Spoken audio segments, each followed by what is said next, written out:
Seja muito bem-vindo a mais um episódio do Na Realcast. E hoje aqui com dois peritos brabos, daqueles brabos, sabe? Trabalha lá no Rio de Janeiro, os caras, violento. Já quero apresentá-los aqui, meu irmão Thiago Hermida, Perito Lameirão. Sejam muito bem-vindos aí conosco mais um episódio. Obrigado, Rodrigo. Tamo junto. Obrigado, Rodrigo. Parabéns, cara. Mais uma iniciativa tua aí. Pô, tu arrebenta sempre. É um motorzinho, né, cara? Tu não aguenta ficar parado, né, bicho? Não aguento, cara. Tem que agilizar as coisas aí para divulgar o nosso trabalho, né, cara? Não, que bacana. Você sabe que eu e o Lameirão, a gente sempre tem esse negócio, né, Lameira? Às vezes as pessoas... É muito comum a gente que está na rede social direto, pessoal, tem muita gente que gosta, muita gente que não gosta, muita gente que critica, muita gente que não critica, muitos então, e às vezes a gente fala assim, cara, o pessoal que está na rede social, às vezes fez muito mais pela perícia do que muita gente que está lá criticando, tacando pedra, porque o teu trabalho, o nosso trabalho é isso, né, cara? Divulgar a perícia, e a gente tem como premissa de o que as pessoas não conhecem, não tem como elas respeitarem, né, cara? Só vão respeitar nosso trabalho depois de conhecer, né? Eu falo lá no trabalho, que é o caso do Rodrigo também. Inclusive o Rodrigo até mais antigo, lá desde a época do Facebook, né, Rodrigo? É verdade. E da época das comunidades e tal. Que nós começamos algo que hoje em dia virou institucional, né? A gente começou antes de institucionalizar as instituições dentro das redes sociais. Quando a gente começou, não tinha as instituições.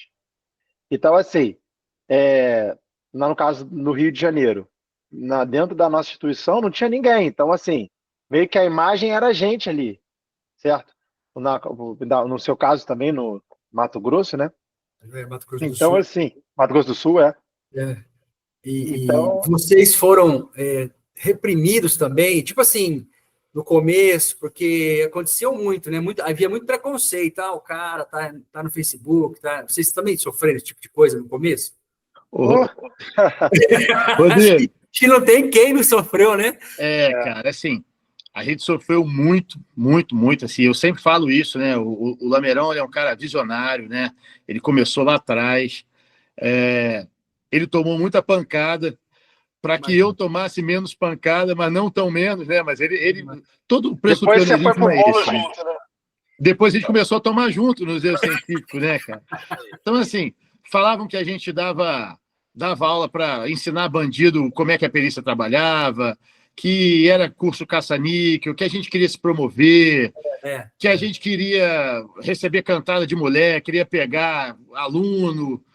E quando nada dava certo, resolveram que a gente era um casal gay, sabe? Qualquer coisa vale para dar pancada nesses caras, entendeu?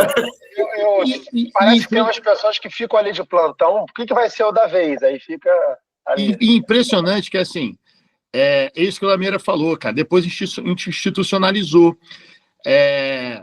E a sequência, ela é sempre a mesma, Rodrigo. Eu vou te falar, você vai passar um filme na tua cabeça aí, porque com certeza com você foi assim.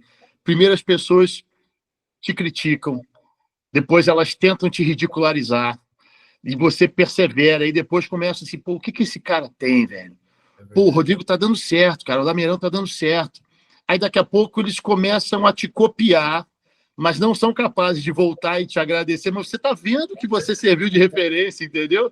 E daqui a pouco não, agora o Rodrigo deu certo, pô, nunca critiquei, o Lameirão deu certo, nunca critiquei, né? Mentira, cara, hoje eu vi algo assim sensacional, que na verdade tem acontecido de uns meses para cá. Hoje, por exemplo, o secretário de polícia postou um vídeo em conjugado com a Polícia Civil.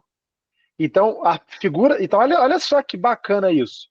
Ele está mostrando a imagem dele, botando junto com a polícia e representando realmente a instituição. Sim. Não é só a instituição, estava o secretário lá junto. Então, você vê que tudo isso que existe hoje em dia, e você está acompanhando essa polêmica aqui do Rio, do que tem acontecido, né, Rodrigo? E você vê que, olha a importância de você ter figuras fortes, porque você vê o marketing como um todo é isso hoje em dia, né? Você não fala mais com Americanas, você fala com uma moça da Americanas, por exemplo, né? Ou você não fala mais com a Vivo, você fala com a fulana e tal da Vivo. Então, assim... outro dia, só te cortando, outro dia eu recebi uma mensagem de uma tal de Bia. Aí do Bradesco? Bia, cara, assistente digital do Bradesco. É isso aí. Então, só para fechar o raciocínio, existem figuras que representam coisas ruins, que têm muita influência. Então, se não tiver um cara do outro lado que mostre, dê essa referência positiva, Rodrigo, para as pessoas, fica muito ruim. E eu sou feliz por isso, Hermida, e você também, que nós começamos lá atrás a implantar essa ideia de dar essa imagem para a perícia, para a polícia, certo? Eu não tenho dúvida que muito do nosso trabalho nas redes já havia um crescimento por causa do CSI, das coisas, Lógico. Mas muito do que a gente mostrou da realidade, do que não é um glamour, né, que tem as coisas feitas, muitas pessoas se interessaram ainda mais em fazer o concurso da perícia. Eu não tenho dúvida disso, cara, não tenho dúvida disso. Sim. E assim, é bacana que eu vejo essas séries, né? A gente até brinca com isso, do Mindhunter, de Bourne, CSI. Eu acho bonito, né, cara? Aqueles caras trabalhando de terno e gravata, aquelas mulheres cheirosas. Você vê que pela televisão, né? Você vê que é horror cheiroso, né? Eu volto do local imundo, podre, fedendo, né? Mas assim, eu tenho certeza que a gente pegou um pouco dessa carona, tá surfando nessa onda do CSI também, mas a gente trouxe a realidade do que é. E você quer ver uma coisa? Eu vou te fazer uma pergunta, Rodrigo, eu vou te trazer para o meio do problema. Vamos ver se o que acontece aqui também bate aí. Vamos lá. Quem mais te criticou, de repente, foram os próprios colegas, né, cara? Com certeza. Não é o pessoal de internet, é os próprios colegas. Né? Sim, os próprios... Eu cheguei a participar de reunião da própria ABC, só para, né, vocês contam, acho que até o Lameirão, não sei se estava na época. Eu estava. Os próprios colegas... Eu cheguei a participar, mas foi muitos anos atrás, quase 5 anos atrás. Lá no começo, lá atrás, os próprios colegas falam, não, porque isso divulga o nosso trabalho, divulga o nosso método, isso não pode existir, não sei o quê, querendo boicotar o perito de estar na rede social. O próprio colega nosso. Hoje essa visão de mundo obrigatoriamente mudou, tem mudado. Quem não se atentou para isso vai ficar para trás. É verdade. Como hoje a gente tem uma nova fronteira que é da inteligência artificial, quem não se especializar nisso também vai ficar para trás. Então, eu fico imaginando o cara que inventou o fogo, ele falou, pô, cara, a gente não pode se especializar no fogo, não. Inventou o fogo, isso aí pode machucar as pessoas, não. Apaga, é melhor não. Entendeu? É isso aí. Os cursos, Hermida, eu sofri assim, pressão, porque o curso de local de crime, como é que mostra, tal. Não, porque jamais o perito não pode fazer isso. Eu falei, gente, a gente tira dos livros. O curso é montado em cima do livro. Você vai proibir a venda de livro. E o cara que fala isso tem um livro que fala disso. Aí ele pode fazer o livro. Eu falei para ele, você vai proibir a venda de livro, então, velho? Porque não faz sentido. Na verdade, assim, eu vejo muito que quem critica não quer pagar o preço que eu paguei, que você pagou, que o Lameirão pagou. É uma exposição, né? É muita coisa envolvida, é família, é o nosso CPF que está ali, né? E, assim, eu não conheço nenhum perito que tenha ficado rico fazendo curso em rede social e tal. Isso não existe, gente, né? Muito mais... É bom você falar isso. Pois é, e muito mais do que ensinar perícia, cara, a gente suscita sonhos nas pessoas. Isso não tem preço, sabe? Por muito tempo, o perito foi aquele cara nerd, de jaleco, sentado, ele era o oráculo da sabedoria e ninguém conversava com ele, porque ele era o cientista. Hoje não, hoje a gente saiu dos laboratórios, saiu das cenas de local, e o cidadão comum e aquela menina que está lá no ensino médio, aquele cara que está lá buscando alguma coisa na faculdade, ele pode olhar para um Rodrigo, ele pode olhar para um Lameirão, para um Hermida e falar assim, pô, é possível, eu posso ser. Exatamente. Se ele conseguiu, eu também consigo, e é isso que a gente faz nos cursos. Muito mais do que ensinar a perícia, tem no Google, tem no YouTube, tem no livro. É você suscitar o sonho desse cara e falar, pô, cara, vem ser perito, tem lugar para você também. Eu acho que quem está trabalhando com isso em rede social fez muito melhor pela perícia do que um cara que prefere não se expor, entendeu? Sim, concordo plenamente. E é um trabalho que dá trabalho. Não sei se vocês vão concordar comigo, porque gravar conteúdo não é... O cara fala, é só fazer uma dancinha lá. Eu falei, não é, cara. Não é. Pois é. É um negócio porque quem não... Até hoje em dia, diminuiu bastante as brincadeirinhas, ataques, eu acho que está em outro momento. Mas ainda acontece de peritos que eu converso assim, você vê que o cara não tem a mínima noção do que é isso, entendeu? O cara fala sem conhecimento de causa, realmente que o cara está totalmente desligado. E ele não entende que não é um meme, né? Não é uma postagem, é um trabalho também. Sim. Isso não a gente, as redes sociais eu encaro hoje em dia como um trabalho, né? Ali eu minha rede social, eu tô ali e eu gosto muito do que eu faço, eu sei da responsabilidade daquilo que eu estou fazendo ali, porque hoje, voltando àquela questão que a gente estava falando, né? Muitas influências ruins, muitas influências negativas, certo? Então, eu vejo, por exemplo, o último curso, uma mãe postou a foto do filho dela que foi no curso e colocou: meu futuro perito criminal. Então, olha só que bacana. Pô, isso não Olha tem só, preço, cara. olha só que legal. O Demais. cara, eu não vou citar nomes aqui, mas está com muitas influências na internet negativas. Cada um, de repente, tem uma percepção. Eu sei muito bem das quais eu estou falando. Então, vocês devem ter pessoas aí na sua cabeça que trazem uma influência muito ruim para os jovens, muito negativa. Então, ter um Rodrigo, ter um Hermida ou ter um Lameirão ali, que está divulgando o trabalho do perito, está mostrando a realidade, e ele vai num curso nosso, por exemplo, certo? Ou assisto o seu podcast aqui, Rodrigo, cara, pô, olha só que bacana. Então quer dizer que tem esse. Pô, o caminho do estudo então vale, é? Olha só que legal, cara, olha isso aí. É Então, verdade. aí é o que eu falo pro Hermida, às vezes eu não perco meu tempo, porque cada pessoa da sociedade me tem uma parte do que ela pode ter. Tem certas pessoas que que não tem como você abrir uma conversa em relação a isso, porque a pessoa não tem isso, não tem essa cabeça, né? Então É. estamos aqui até hoje, né? Sim, não, eu imagino, só para continuar no tema ainda, eu sofri, eu não sei, vocês provavelmente também, né?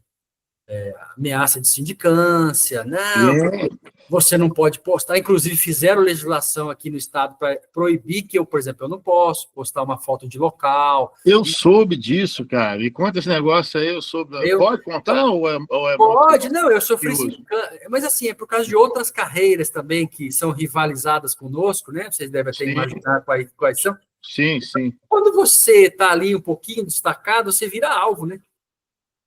Para o bem e para o mal, né? É um representante da classe, né, cara? Isso. E aí, assim, nós me sindicaram, me jogaram na corregedoria tal, porque eu divulgava foto de local, aí fizeram uma legislação tal, não só por causa de mim, mas também já aproveitando, né? E assim, nem viatura eu não posso tirar, eu não posso postar foto em tese, tá? Pela legislação, nem dentro da viatura. Sim. Então, assim, a gente tenta rebolar, né, no bom sentido, porque para divulgar o trabalho sem mostrar o seu dia a dia ali, dificulta bastante, né, cara? A gente tem hoje, eu digo que eu conheço, assim, no Rio de Janeiro, vários perfis de várias carreiras na polícia, né, Lameirão, que estão lá postando, delegados, inclusive, né? Sim. Coloca delegado tal, e tira foto, distintivo na viatura e tal. De repente, não para oferir ganhos, não para ter lucro, para vender qualquer coisa. Outros também, outros sim. Mas, assim, eu acho que até agora no Rio a gente não teve uma caça às bruxas tão grande, assim como você teve aí no Mato Grosso do Sul. E é engraçado você falar isso, porque a gente tem abordagens diferentes, tem postagens diferentes. Então você vê, a tua página, ela é específica de perícia criminal. Pô, você, cara, é uma referência aí no Brasil inteiro. Quem fala, pô, perícia criminal Brasil já associa. Olha quanto tempo você está. Né? O Lameirão ele já tem uma outra abordagem. Ele puxa para um lado também do humor, do meme, da sacada rápida, da jogada rápida, né? Agora também já está mudando também um outro perfil. Eu já puxo também para um outro. Você tem que variar, senão. Senão a gente mesmo enche o saco, né, Rodrigo? Fala, pô, não é possível fazer isso de novo, não. Aí você tem que, cara, você tem que se motivar. Você tem que fazer as pessoas permanecerem ali, né? E você tem que também se motivar. Porque você imagina se eu estivesse fazendo a mesma postagem que eu faço há 8 anos, né? É verdade. Nossa, você precisa variar mesmo, né? O Hermida, você tem uma pegada também da política, né, Hermida? Você traz esse bojo da política, né? Paga um preço alto por isso também. Né? Eu imagino. Mexer com política no Brasil hoje em dia. Cara, se a gente, Lameirão, eu acho que a gente não sofre metade, porque se você faz postagem política, você agrada metade de um público que tem influência. Por exemplo, tanto para o lado A ou lado B, quando você faz uma postagem com política, você desagradou outra parte. E aí a pressão no governo. Eu fico imaginando uma situação dessa. Assim, isso começou muito, Rodrigo, porque muitas pessoas... Eu comecei a fazer alguma coisa muito incipiente, um comentáriozinho ou outro, e as pessoas começaram a mandar direct para mim e falar, cara, faz uma postagem falando disso, porque eu não tenho coragem de falar isso no meu grupo da faculdade, na minha família e tal. Eu vou pegar o seu recorte e vou jogar lá, porque eu me sinto representado pelo que você fala, só que hoje em dia a gente não pode falar. E aí, hoje, a gente tem sérios problemas para falar até do que nem é de política. Por exemplo, está acontecendo agora no Rio, você viu aí, hoje a notícia do Rio de Janeiro, a história do Oruan, né? Foi lá, tacou pedra na polícia, no delegado. Ele falou que só prende preto, né? Que só prende preto aí no Rio Grande.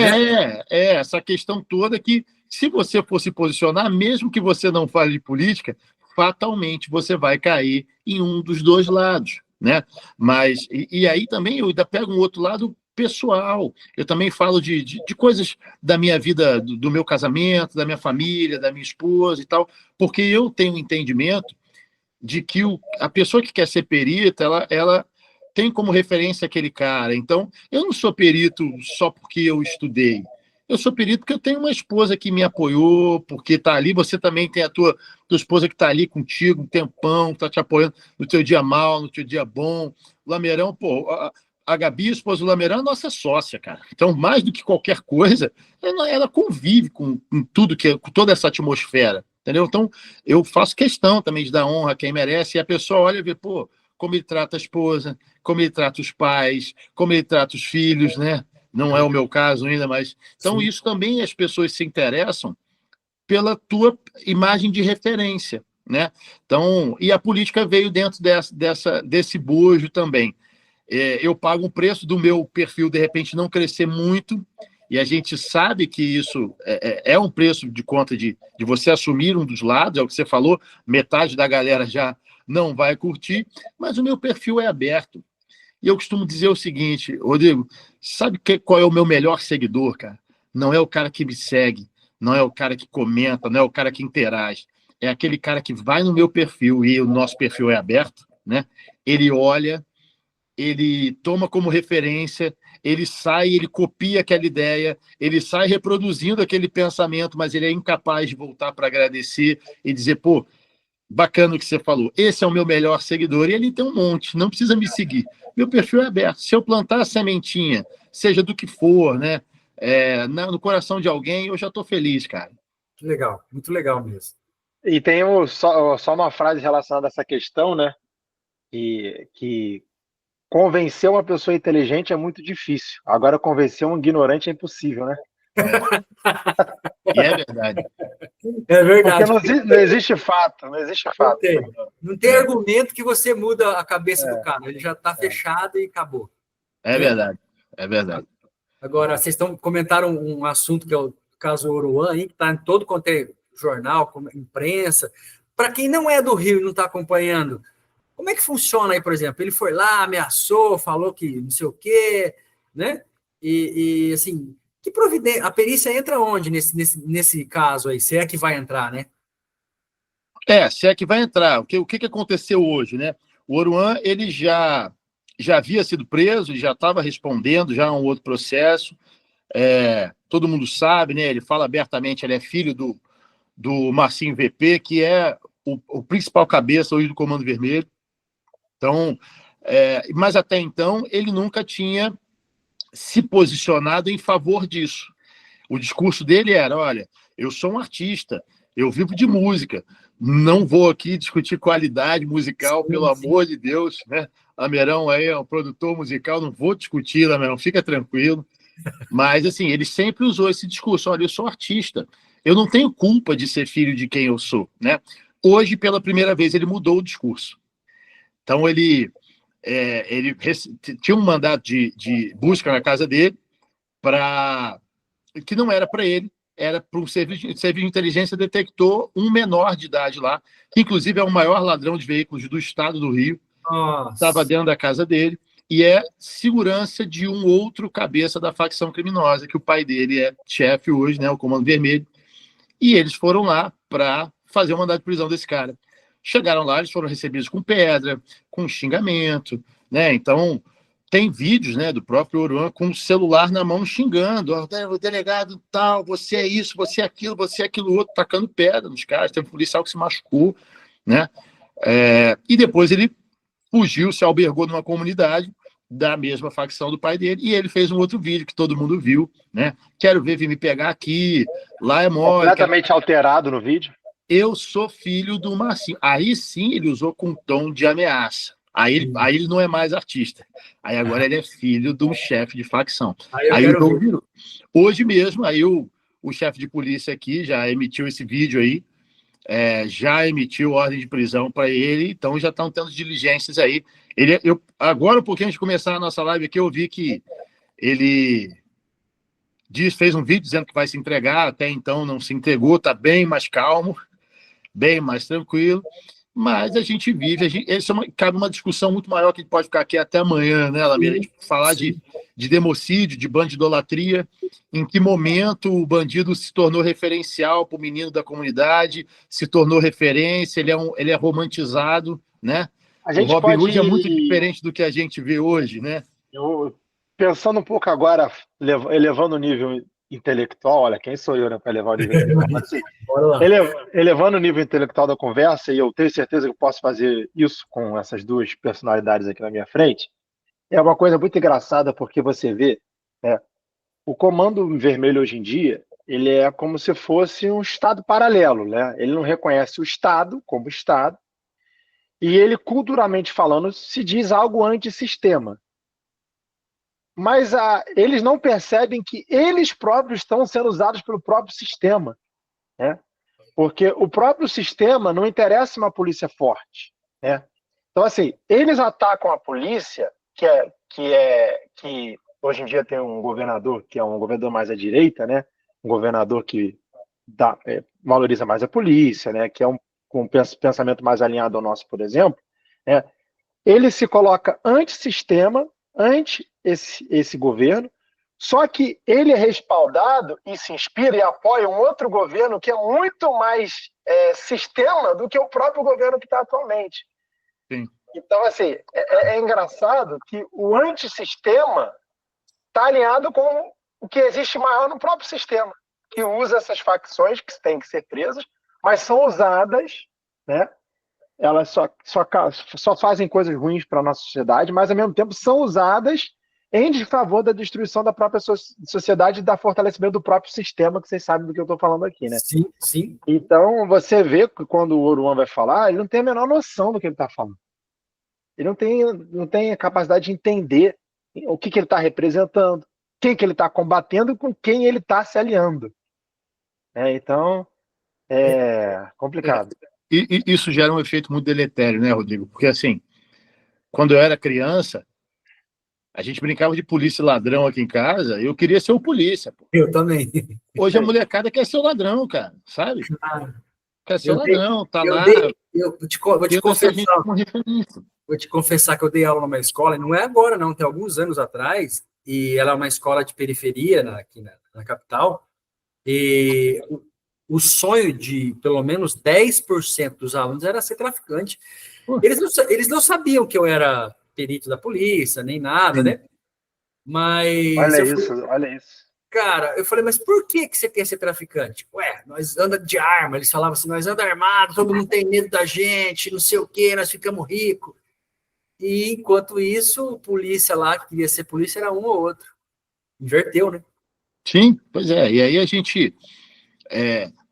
eu tenho muito medo de cair no discurso raso de que é porque esse cara não tem educação, é porque o Estado se omitiu ali. Às vezes não. Senão a gente não teria uma família com 2, 3 filhos, um virou advogado, o outro virou pastor e o outro virou traficante, né, com o mesmo nível de escolaridade, com o mesmo nível de educação, a gente vai para um discurso além disso, de bandidolatria, de quem é que representa isso hoje. Me dá uma não diria vergonha, acho que é uma palavra muito forte, mas às vezes eu fico meio que pensando, olha, por que o Rio de Janeiro é conhecido hoje, cara? Sabe? Cara, quem tá de fora, igual eu que tô de fora, eu fico super, vamos dizer assim, receoso de ir para o Rio de Janeiro. Eu que moro no Brasil, assim, e falo, cara, eu vou para a cidade do Rio de Janeiro, eu fico muito preocupado, cara. Assim, mesmo sabendo que não é desse jeito, né? A gente já fez perícia aí, o Lameirão já fez perícia no blindado, então toda hora, dentro do caveirão, toda hora. Vai para a Semana comunidade de passada mesmo, helicóptero. Hã? Semana passada mesmo eu fiz. Tá vendo? O Lameirão já fez um local uma vez que colocaram fogo no rabecão, pô. Sim. Eu já peguei, os caras pegaram o cadáver e saíram correndo com o cadáver. Como é que é entrar no morro e fazer perícia, bicho? Me fala aí, vocês que são dessa linha de frente aí. Como é que é? E aí, Funciona, né? Lameiro? Vamos lá. Inclusive, Então, foi uma pergunta na caixinha que boa. mandaram pra gente. Como é fazer perícia no morro, na favela lá quebrada lá? Ser perito no Rio de Janeiro, na Grande Rio, na grande metrópole, certo? Herói, São Gonçalo, Rio de Janeiro, Baixada. Alguns municípios também mais anterior ali, que tem presença forte do tráfico, região dos lagos, por exemplo, é de uma particularidade muito, muito local, né? Por quê? Porque é, é muito fácil você dar diretrizes, fazer, por exemplo, um POP da Secretaria Nacional de Segurança, ou fazer uma legislação de cadeia de custódia, certo? Que deve ser feito tudo isso, não sou contra, não é isso. Mas é muito simples você fazer isso e tentar padronizar no Brasil inteiro. Inclusive, isso é um dos problemas que eu vejo que o Brasil sofre em todos os cenários. Né? Na minha visão, o maior problema do Brasil atualmente é a centralização, certo? Então, assim, é, você tenta dar uma ideia única para o Brasil inteiro que facilmente poderia ser países distintos, como a restante da América Latina. Então, você chega no Rio de Janeiro, beleza, você tem que fazer o transporte do vestígio de forma adequada. Mas se tiver que ir de blindado, né? Você tem que recolher, fazer isso, você chega no local, aí tem lá o POP, você faz isso e aquilo. Mas se tiver tendo tiro, né? Como é que você faz? Como é que você se abriga ali naquele momento? Como é que você faz para usar o colete? Tem colegas que se arriscam e vão com maleta. Eu, por exemplo, vou de mochila. Né? Então, assim, fazer perícia em comunidade no Rio de Janeiro é estar o tempo todo atento e saber que, infelizmente, nem sempre a ciência vai ser a prioridade. A segurança, no caso, é a prioridade. Primeiro lugar. Prioridade. A gente estava brincando no início do podcast, na questão do Mind Hunter, né? Da questão das séries e tal. E você vê, pô, eu queria pegar um café, né, um cigarro, ficar lá no local de crime com um casaco de neve, com a neve caindo, e ficar Pensando. um ano trabalhando naquele local, né? Um ano investigando aquilo. Um ano fazendo laudo, né? Aí trazer todos os equipamentos necessários, pô, fazer aquela perícia igual nos Estados Unidos, né? Que os Estados Unidos tem os técnicos forenses de cada área, vai lá o cara da mancha de sangue, vai o cara da papila, né? Enfim, aquela equipe toda. Mas aqui realmente é um lugar totalmente diferente, né? Outra realidade, é uma equipe, é o fuzil, é a segurança. Então, para aqueles que tem muita, assim, isso é uma coisa que eu não tenho o que reclamar, né? Trabalhar isso mais na questão da divisão de homicídios. É um trabalho muito gratificante, porque eu me sinto perito e policial ao mesmo tempo. Minha amiga trabalhou muitos anos também na DH e sabe do que eu estou falando. Então, pô, você está junto com a equipe, você faz abordagem se necessário, você vai prender o autor se necessário, você conversa diretamente com o delegado, com os demais agentes ali, né? Hoje isso é uma prática muito comum minha. Assim que eu acabo o local, eu já vou conversar com o delegado e falar, olha só, doutor, isso aqui, ó, isso e isso. Então, ó, puta caramba, é isso mesmo? Por exemplo, teve um local agora recente que falei, cara, pô, o cara foi de uma precisão aqui que eu nunca não costumo ver, não, entendeu? O cara sabia o que estava fazendo, acertou 4 tiros certinho aqui na cabeça, não se moveu, o tiro veio da. Então, pô, então olha só que legal. Então, assim, isso é uma coisa que é muito particular do Rio. E talvez o DHPP São Paulo também tenha algo nesse sentido, né? Então, assim, lado ruim, né? Se você é o cara extremamente científico, com jaleco, quer fazer os procedimentos, ama a ciência, você pode ter problemas. Agora, se você é o cara que gosta, além da perícia, também gosta do trabalho policial, né? Com os riscos inerentes, uma escolha muito boa. Eu já vi vocês de fuzil no local, é isso mesmo, né? E sim, é É, normal, comum. as pessoas perguntam muito isso, né, Rodrigo? Ah, mas precisa de fuzil e tal. Inclusive, quando a gente vai dar aula, a gente até fala para as pessoas: não, isso aqui é a nossa realidade. Pode ser que não seja a sua. Tem lugar para todo mundo na perícia. Eu quero trabalhar no laboratório, eu quero trabalhar com documentos, quero trabalhar com entorpecente. Tem lugar para todo mundo. A nossa realidade, porque qual é o entendimento? É o que você já abordou muito bem. Antes de qualquer coisa, eu preciso voltar vivo para casa. O Estado me paga para eu realizar o meu trabalho e voltar vivo para casa, né? Eu não quero que a minha família receba um herói, uma coroa de flores ou uma salva de tiro. Então, primeiro lugar é realmente a segurança. Antes de qualquer coisa, eu preciso garantir a minha segurança e, no caso de eu garantir a minha segurança, ajudar o meu companheiro caso necessário. Então, o perito no Rio de Janeiro, ele é um policial como qualquer outro e deve ser capaz de se defender, porque se eu não me defender, eu sou um alvo. O meu colega vai ter que defendê-lo, mas me defender. Então, eu não quero ser um peso para a minha equipe, né? E aí, além de todas as particularidades no Rio de Janeiro. Na década de 80, um policial no Rio de Janeiro subia com 38, todo mundo respeitava, todo mundo, né? Uma vez eu conversei com um amigo, ele falou: cara, o meu pai era militar e o orgulho da minha avó era estender a farda dele na porta de casa, para que Olha todo só. mundo soubesse que ali morava um militar. Só um O pessoal parênteses, morria Emílio. de medo. Aquela série da Netflix, Dom, não sei se vocês já assistiram, né? Não, eu Que é, não. que é sobre um dos maiores assaltantes de casa da história do Rio. Pô, o pai dele era policial. Olha só que coincidência ruim, né? Tem uma cena do filme que é exatamente o que a Hermida falou, que é na década de 90. O pai dele vai, sobe a comunidade, vai falar com o chefe do tráfico: ó, cadê meu filho, cara? Que vai buscar o filho. E se não entregar tal dia, então assim, você consegue imaginar, Hermida, o cara e o policial fazer isso hoje em dia? Não, a gente Pra buscar chegou alguém?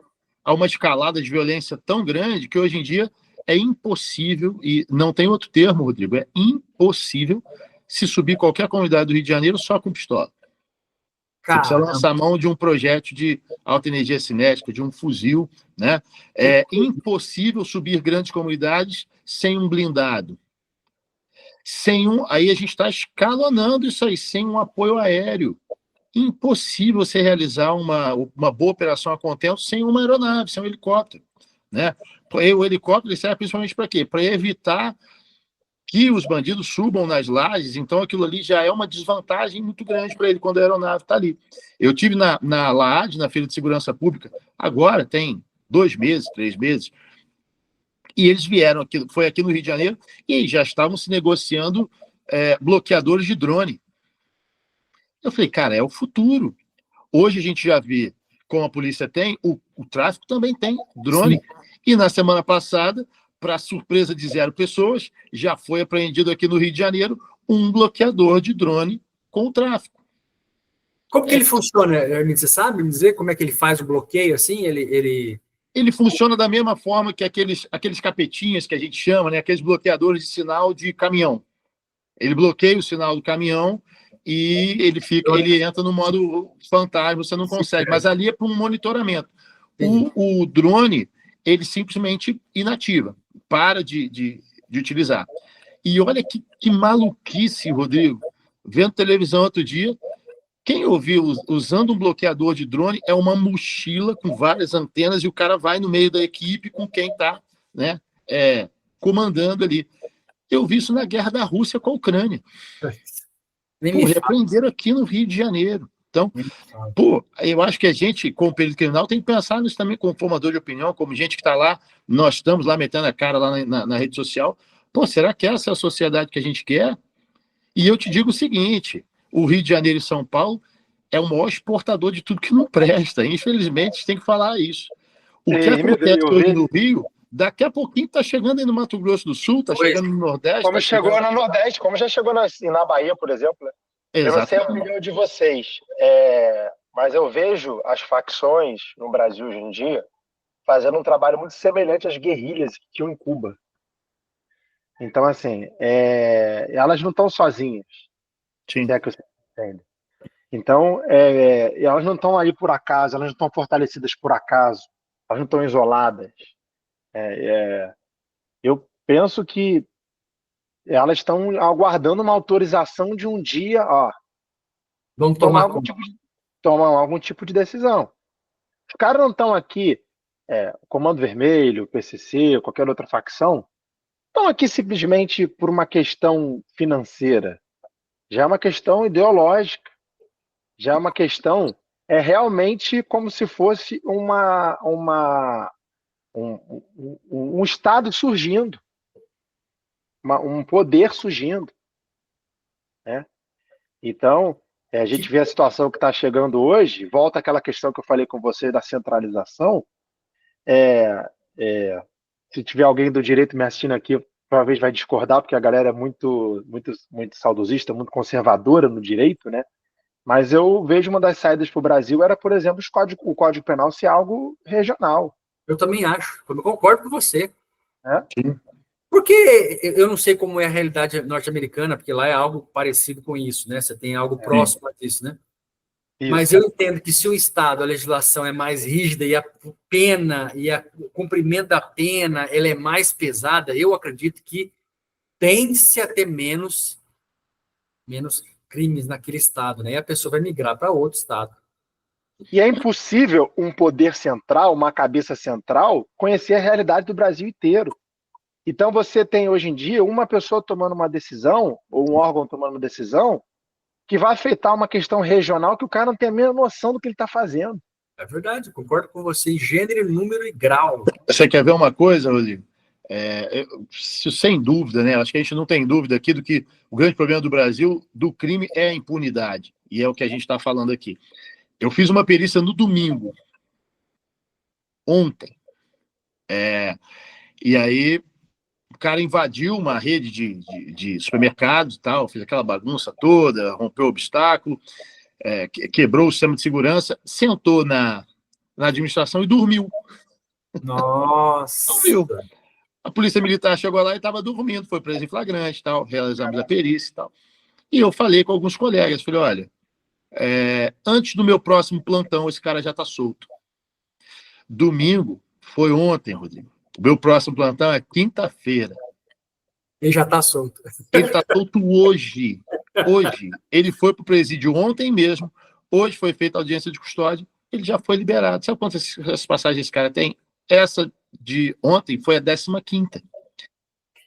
E como é que você acha que não resolve? Você concorda, Emílio? Não existe saída para um sistema desse, porque a reincidência criminal é uma realidade. Eu vou te fazer uma seguinte pergunta. O pessoal aqui do Rio sabe bem isso.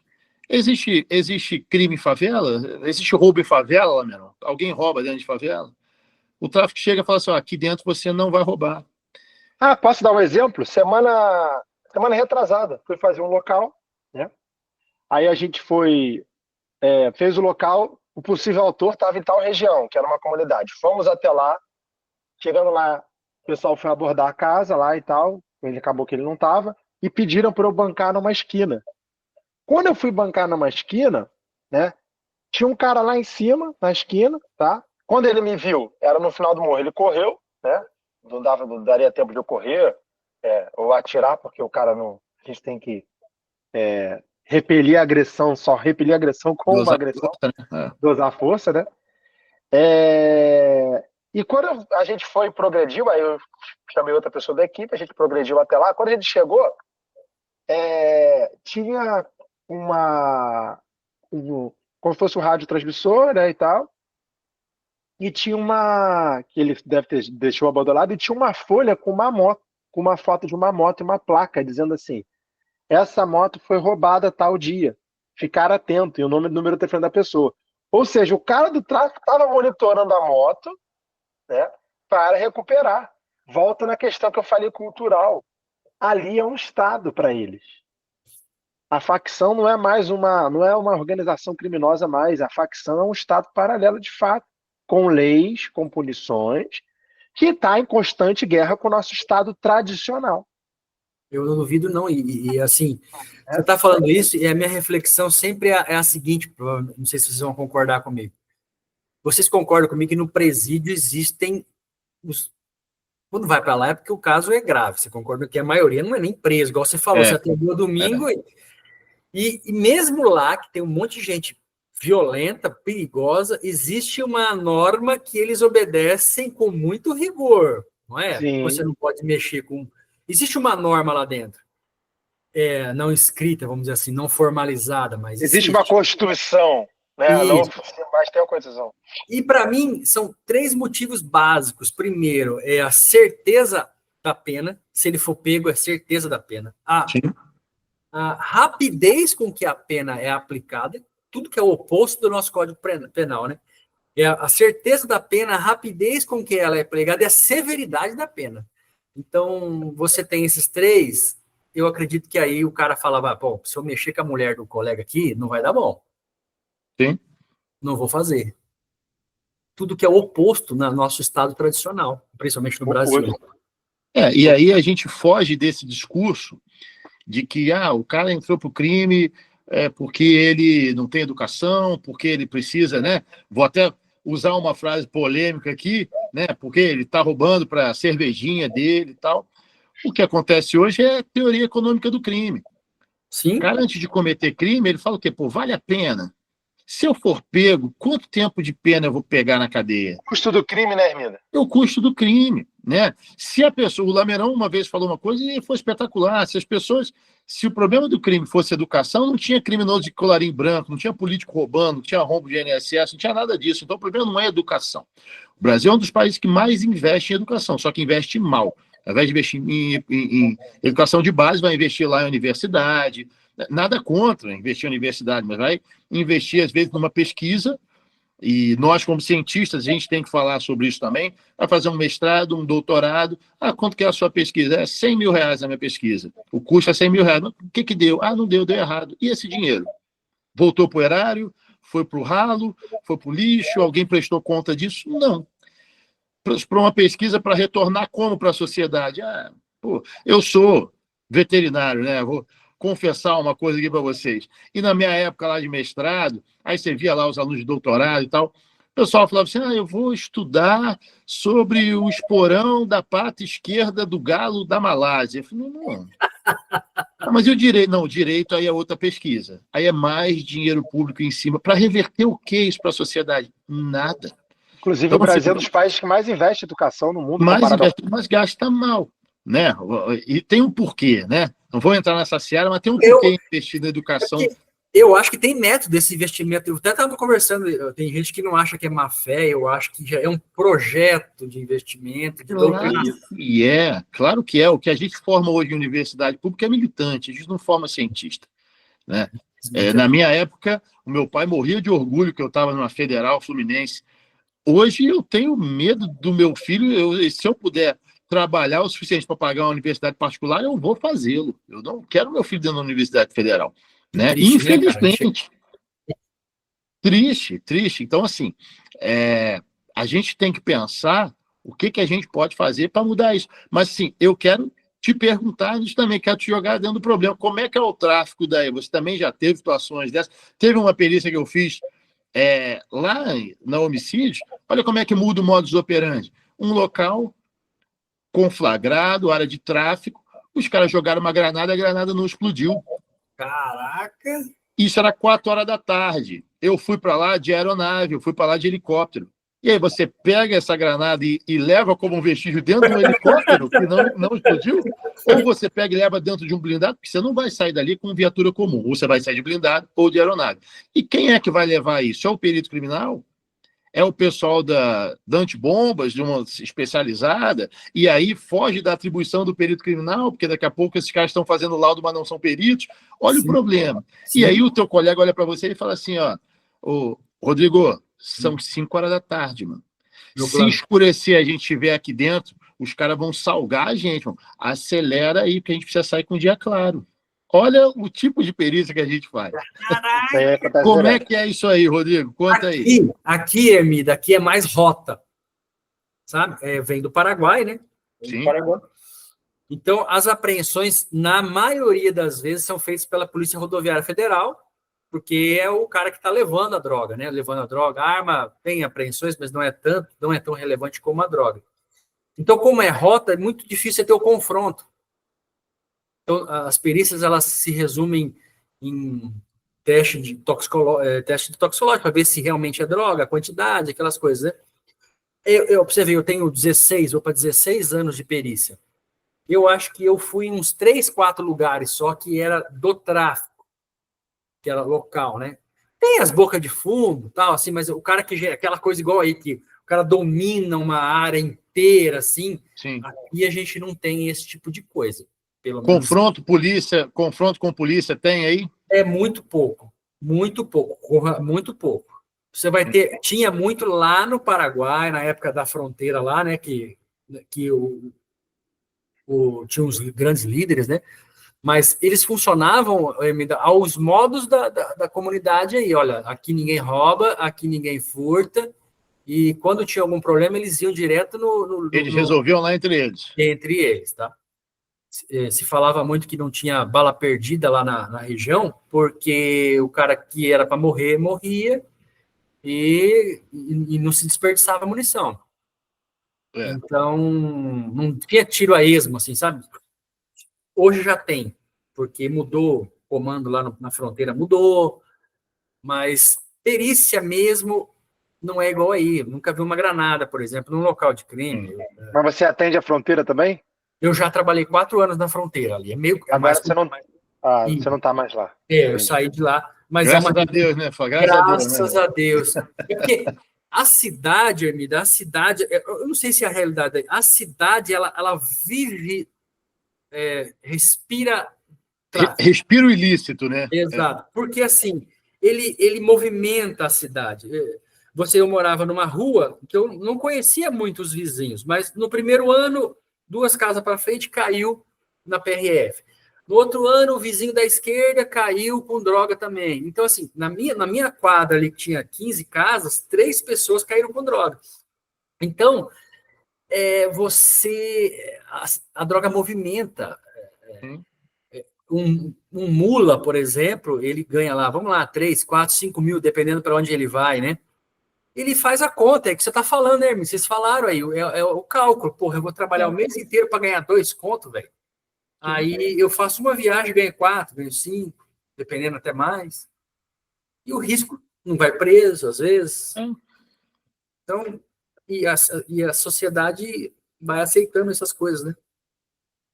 E você está local geral ainda? Eu sou clínico geral há algum tempo já. Na verdade, eu sempre... Faz homicídio, acidente de trânsito, tudo. Até a interna, faço arma, faço documento, faço celular. Quer dizer, tem divisão de homicídios aí, que tem um período só de homicídio ou não? Não. Aqui, mesmo Campo Grande tem a delegacia de homicídios, mas não existe uma equipe separado totalmente, né? Entendi. Agora eu vou te fazer uma pergunta que você deve receber bastante aí. Qual é o tipo de local que você mais gosta de fazer? Mas eu vou fazer o maior e o pior. E o que você menos gosta de fazer? Cara, olha, eu vou falar para você, o que eu menos gosto de fazer é o laudo. Se fosse só o local, né? Me identifiquei. É isso que eu falo para as pessoas. Eu não tenho problema de ir ao local.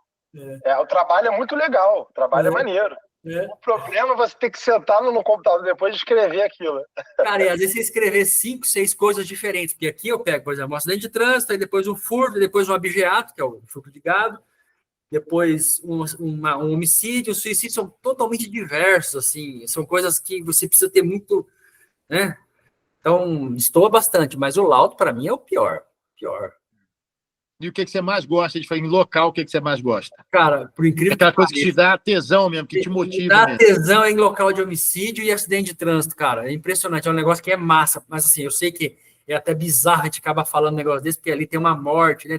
Qual que é a tua formação? Você é químico? Eu sou químico, é. Sim, sim. Eu sou químico. Não Levando gosto de em conta que laboratório. existe a maldade no mundo e vai acontecer o homicídio, você está querendo dizer no sentido que é um trabalho que te dá vontade de solucionar Ir aquilo, lá e ajudar, né? Ir lá e ajudar. um desafio, isso aí, Fazer o meu melhor. Fazer o meu melhor, né?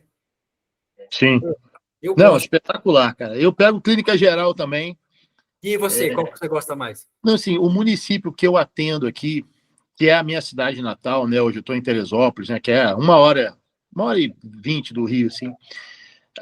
Tem muito suicídio. É a cidade do estado que mais tem suicídio. E eu parei para estudar isso, sabe? Entender o que acontece com aquela pessoa, o que chegou àquele ponto. Fala para nós, porque até hoje, para mim, é uma incógnita, velho. Ah, Rodrigo, assim, eu tenho pego muitas cartas de suicidas, sabe? E quase sempre, naquele ritual de alívio, né, que é o que a gente chama, né, ele está expressando ali o que levou aquilo. E eu tenho percebido cada vez uma população mais jovem, por motivos cada vez mais fúteis. Eu peguei ontem um menino de 21 anos, que para mim é um menino, né? Se enforcou na varanda de casa porque ele recebeu um fora da namorada, a menina não quer mais namorar com ele, ele se matou, né? Ninguém pode ser frustrado mais, né? A pessoa não. Aqui você falou de 21 anos, a semana passada a gente atendeu um de 20 anos aqui também. Eu já peguei do Tigrinho. Eu já peguei um de 14, porque a mãe não deixou ele sair para ir num show com os amigos. O menino se enforcou na coleira de cachorro. Aí pode devagar aqui sobre N motivos, né? Mas o policial que estava comigo até brincou comigo, falou, cara, a minha vida inteira eu fui feinho, esquisitinho. Eu, quando era pequenininho, era moleque, era magrinho, feinho, cabeçudinho, sou até hoje, né? Você imagina a quantidade de fora de menina que eu tomei na escola? Então, é uma geração também que tem outras questões que não só apenas o suicídio. Quando a gente vai ministrar essa parte nos nossos cursos, a gente sempre faz questão de interromper um minuto a aula e fazer dar uma pequena palavra, né, Lameira, para as pessoas falar, suicídio não tem cara, não tem cor, não tem credo. A gente vai ver a rede social do suicida, ele está numa lancha, ele está com champanhe, ele está na festa, ele está sorrindo, tem a vida perfeita. Então, se tem... Eu até paraliso... 30 segundinhos aqui. Peraí. Tá. Eu até paraliso um momento a aula e falo para os alunos, olha, se tem alguém que já pensou nisso, calma, repensa, conta até 10, tem uma outra vida, tem uma vida inteira pela frente, não tome decisões de cabeça quente. E sabe o que começou a acontecer, Rodrigo? Estudantes chegaram e me chamavam num canto e falaram, pô, Hermida, aquele exemplo que você deu de uma pessoa se enforcando, eu já me enforquei. E graças a Deus me desceram da forca a tempo, e é aquilo mesmo que você falou, obrigado pelas palavras que você falou. Então, a gente vê uma geração muito sem referencial, cara. A gente volta ao assunto lá no início. Quantas pessoas hoje olham para você e falam, pô, quero ser um Rodrigo, quero ser um Hermida, pô, quero ser igual você. Eu até brinco com a pessoa, pensa bem, cara. Reflita, né? Pensa bem, sabe? Mas é isso que acontece. Então, e você vê que são pessoas que frequentam os nossos cursos, que consomem nossos conteúdos. Temos colegas, vários colegas, no Rio de Janeiro, você deve ter também no Mato Grosso do Sul, que já atentaram contra a vida, já tiveram ideação suicida. Isso é um problema hoje que a gente precisa enfrentar e falar sobre isso na polícia. Tivemos muito recentemente alguns, né, infelizmente. Eu me recordo de um que, trabalhei com ele, era o FAC, né?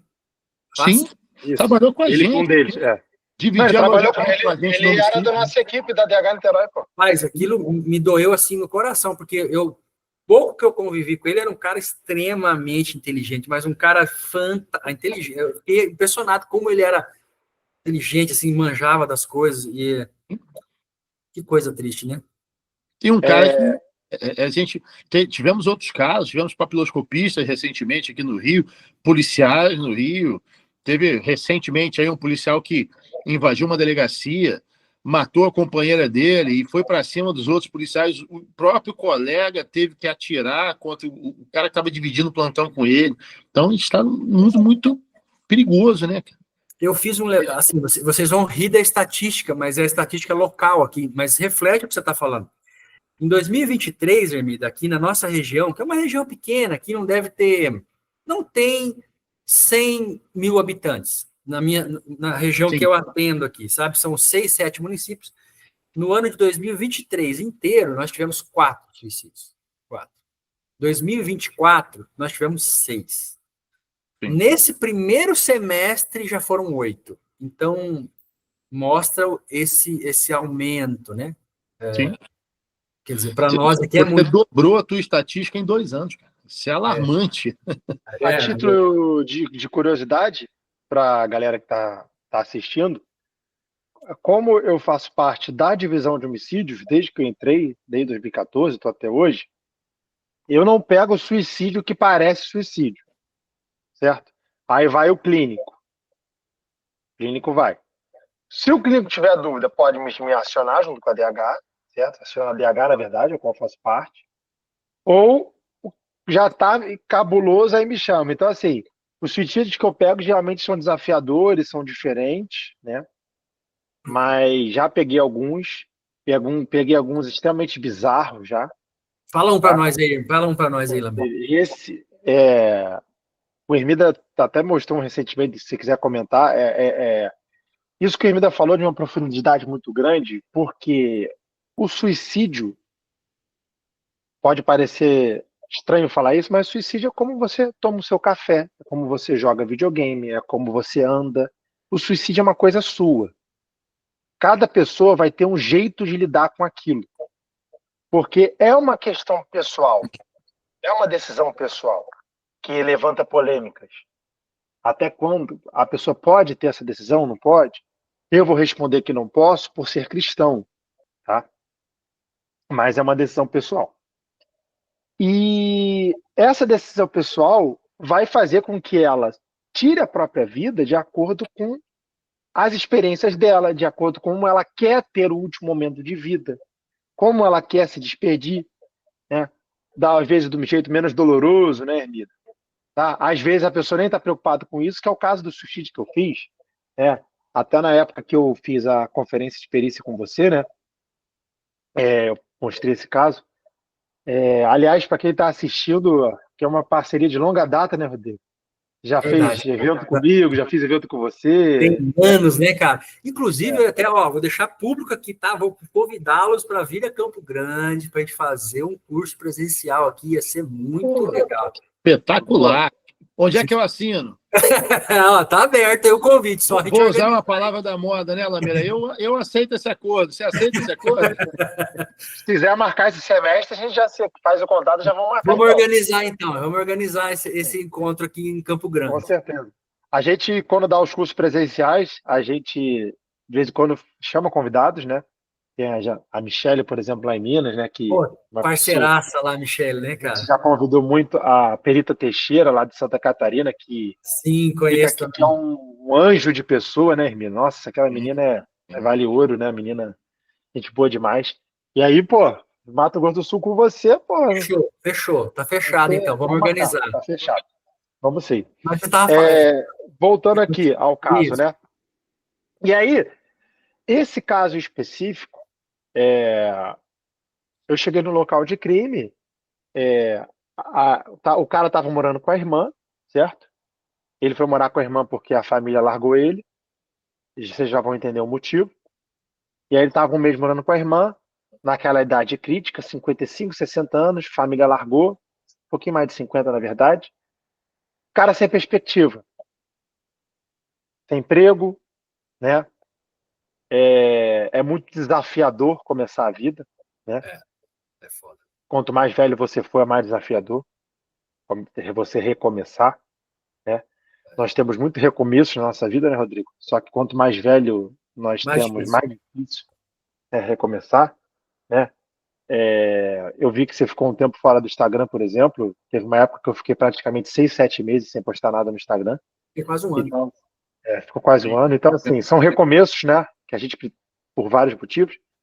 E esse cara, a irmã foi comprar um lanche, tá? Foi comprar tipo que a gente chama de podrão aqui no Rio, não sei se vocês chamam de Aqui podrão também. também. Eu lembro até de um meme, o cara foi, tem podrão? Ele, podrão é a mãe, respondeu o atendente lá no restaurante. Aqui, E aí, eu gosto dos podrão mesmo, para comer é uma delícia. pá, com certeza, é aquela maionese verde, né, estragada. Fiz em casa ontem. Hoje. Faz parte do plantão. Eu faço em casa também, é bom, né? Aprendi a fazer em casa. E aí, minha mulher se amarra. E aí, a irmã saiu e ele praticou um dos atos mais bizarros que eu presenciei como perito. Ele deu uma facada na própria barriga, Certo. né? Tirou a faca e depois cerrou uma parte do pescoço e cerrou a outra. Até aqui atrás. Fez um esgozamento com degolamento quase, né? Chegou até um pouquinho mais aqui atrás. Aqui. Botou a faca do lado da cama e morreu, né? Aí, pelo esgotejamento de sangue na bermuda, né? Falta de desalinho, falta de arrombamento, nenhum elemento de confronto, nenhuma mancha de sangue que indicasse um agressor ali, o posicionamento do corpo, tudo isso concluindo que os elementos sugeriam um suicídio, né?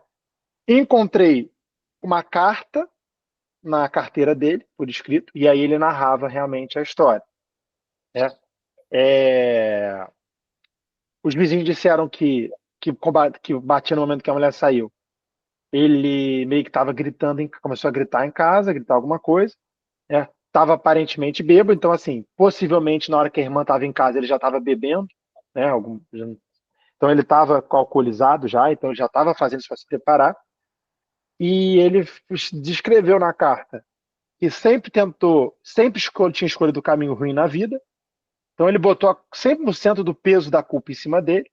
Falou que não conseguiu largar o alcoolismo, não conseguiu superar aquilo, que a vida inteira dele foi feita de decisões erradas, que a família e a mulher abandonaram ele mais uma vez, não deram outra chance para ele, e ele estava sem emprego, morando na casa da irmã e não tinha mais perspectiva nenhuma. Então, o peso ficou em cima dele total. E assim, de forma, alguns vão dizer poética ou não, né? Ele se destruiu, literalmente, no último ano de vida, com ódio de si mesmo, com as escolhas negativas que ele fez. Então, o Hermida fala muito isso, né? Eu concordo plenamente. Cara, os locais que eu fiz de suicídio, que foram minoria em relação ao homicídio, sempre o clima é mais pesado, é sempre uma história mais pesada, né, Hermida? É algo mais sinistro. Você vê que é um ambiente mais... Tenso. Tem até um filme que é produzido pelo aquele diretor de Sexto Sentido, o M. Night Shyamalan, que se chama Demônio, que o filme fala sobre isso, né? Que sempre que uma pessoa se mata, o demônio aparece. Eu não assisti isso daí. É bacana o filme, né? E o demônio pode ser o demônio mesmo, para quem está mais ligado ao cristianismo, ou pode ser o demônio do demônio, que é do peso, que é as decisões ruins ou as coisas ruins que fazem a pessoa chegar ao ponto de tirar a própria vida, né? Rodrigo, deixa eu te fazer uma pergunta. Manda lá. Sempre me fazem essa pergunta também. O Lameirão eu já sei, porque a gente já convive, a gente é irmão há muito tempo. Sempre me perguntam isso. O que você faz para se proteger, para se blindar desse ambiente? Porque a gente há de convir que o nosso trabalho é lidar com a pior face do ser humano todos os dias. Então, o que você faz? Tem algum preparo psicológico? Tem alguma religião? Uma conversa? Alguém que te aconselha? Conta aí pra gente, que isso é uma pergunta que me fizeram uma vez e eu falei, realmente é uma coisa bacana a gente abordar e trazer para as pessoas. Emília, é uma coisa bem importante essa pergunta, sabe por quê? Porque a gente, como você falou, a gente só mexe com a desgraça da sociedade. Não dá para ser só esponja, né, cara? A gente absorve muito. E a família, cara, a família, a igreja, eu sou católico, né? Sim. Então, eu acho que eu chego em casa, eu preciso me desprender, e isso já me ajuda muito, porque aí minha esposa também é da área, minha esposa é PAP, né? É papilo, né? Ela E é outro problema, né? Que aqui as galera. Mas a gente entra nesse assunto depois, tá? Você tem outro problema institucional dentro de casa. Você não quer A gente entra falar. depois, a gente entra depois. Mas quando eu chego em casa e vejo a minha esposa, vejo a minha casa ali, eu simplesmente eu ignoro o que aconteceu e senão a gente pira, né, cara? O que a gente fala, né, Lameira, né? Nos nossos cursos a gente fala da teoria das caixinhas, né? Que é o que? Quando você sai para trabalhar, é o perito Rodrigo Venceslau. Isso. Quando você entra, você é o marido Rodrigo, você é o amigo, você esquece que você é perito criminal. Isso não é ser frio, isso não é ser, né? É necessário, eu acho. É necessário. Entrou na tua casa, fechou a tua porta, aquele ali é o teu mundo, nada vai te atingir ali. Até porque e você ainda tem um outro problema, né? Que é você absorve muito e a tua esposa absorve muito. Nós fazemos locais juntos. A minha esposa é advogada, é gerente tributária, então quando eu chego a casa, ela vai falar de alíquota, de taxa de juros, de não sei o quê, que eu não entendo nada, mas pelo menos é uma coisa diferente do meu ambiente. Quando você chega para jantar com a tua esposa, vocês vão falar sobre polícia, pô. Verdade, falar sobre a ocorrência que a gente atendeu, mas sempre no intuito, assim, de amenizar mesmo. Olha, a gente fez isso, fizemos isso, eu levantei lá a impressão papiloscópica, né, ela vai falar, eu fiz isso. Sempre na ideia de ir já desintoxicando daquele lugar. Sim, né? sim. Porque senão, cara, é difícil, hein, bicho? É igual você falou, suicídio é um peso, é uma carga, a família toda ali, poucos crimes você vai ter essa carga emocional, né? Que o acidente de trânsito, não sei qual é a frequência que vocês atendem acidente de trânsito com vítima fatal, também tem uma carga emocional, mas a família custa chegar no local. Não é uma coisa que eles chegam rápido. Verdade. Às vezes você nem tem o familiar lá. Eu digo em área rural, né? Na estrada. Na cidade até às vezes, mas o suicídio não, cara. O suicídio é na casa da pessoa, o suicídio é... E é muito triste. A família está naquela fase de negação, né? Não, ele não fez. Não fez e tal. E aí você vê 14 anos, como você falou, né? 20 anos, cara. O cara tem uma vida inteira pela frente, né? Por incrível que pareça, assim, o Lameira não pega a ocorrência de trânsito, né, Lameira? Só muito quando tem correlação com algum homicídio. Já peguei algumas poucas, tá? Quando tem relação com homicídio. Ou quando o delegado faz são raras assim, faz um pedido por alguma situação específica, eu já fiz também. Isso é uma pergunta bacana, assim, por incrível que pareça, a ocorrência que mais me deixa chateado é a ocorrência de trânsito. Você acredita que você adora? É o que eu mais detesto. Olha como é que a perícia é plural. Por que você não gosta tanto? Assim? Por quê? Porque assim, a gente trabalhou junto, né, com o Lameirão muito tempo na divisão de homicídios e bem ou mal, assim, desculpa até a franqueza das palavras, a gente pega 90% do que a gente pega no homicídios hoje é criminoso, né, Lameirão? Então, assim, meio que a gente tem aquele... Envolvido com alguma coisa, né? Sim. Ali, foi uma decisão dele, seja lá por qual motivo, mas foi uma decisão dele. O suicídio, eu parei para estudar, para entender como é que funciona a psique desse indivíduo, mas bem ou mal, também por N motivos, foi uma decisão dele, né? Reversível, sim, se alguém chegasse, desse uma palavra alguns segundos antes, talvez não fizesse, mas a ocorrência de trânsito é algo que eu toda hora me sinto exposto. A gente está conversando aqui, fazendo uma live descontraída, falando de casos criminais, daqui a pouco eu pego o meu carro, vou à padaria comprar pão e um caminhão passa por cima de mim. Aí você fala, pô, eu estava com Hermida meia hora atrás, cara. Você tocou num ponto importante. Realmente. Eu quis dizer, algo que todos nós estamos sujeitos, entendeu? Eu quis dizer assim, o levantamento pericial é uma coisa que me agrada, mas realmente, sim, ali você não tem um bandido na maioria das vezes, né? Você tem alguém que teve um mal súbito, saiu da pista, ou teve alguém que estourou uma falha mecânica ou uma falha humana, excesso de velocidade, mas não é um criminoso quanto mais, não é uma coisa... Realmente tem essa vertente, sim. O cara que bebeu e bateu num carro e matou uma família inteira. Olha que tragédia, né? Eu olho para isso e eu falo, meu Deus do céu, sabe? Poderia ser eu, poderia ser um amigo meu, poderia ser a minha esposa, poderia ser o meu sogro, poderia ser o meu pai. Então, É muito semelhante ao que acontece no caso do homicídio do latrocínio. sim, perfeito. É exatamente é isso que eu sinto no latrocínio. O latrocínio é isso aí. Pô, já peguei latrocínio que o policial tava. Ele era, acho que, reformado, aposentado, tá? Tava com a carteirinha dele de polícia, inclusive.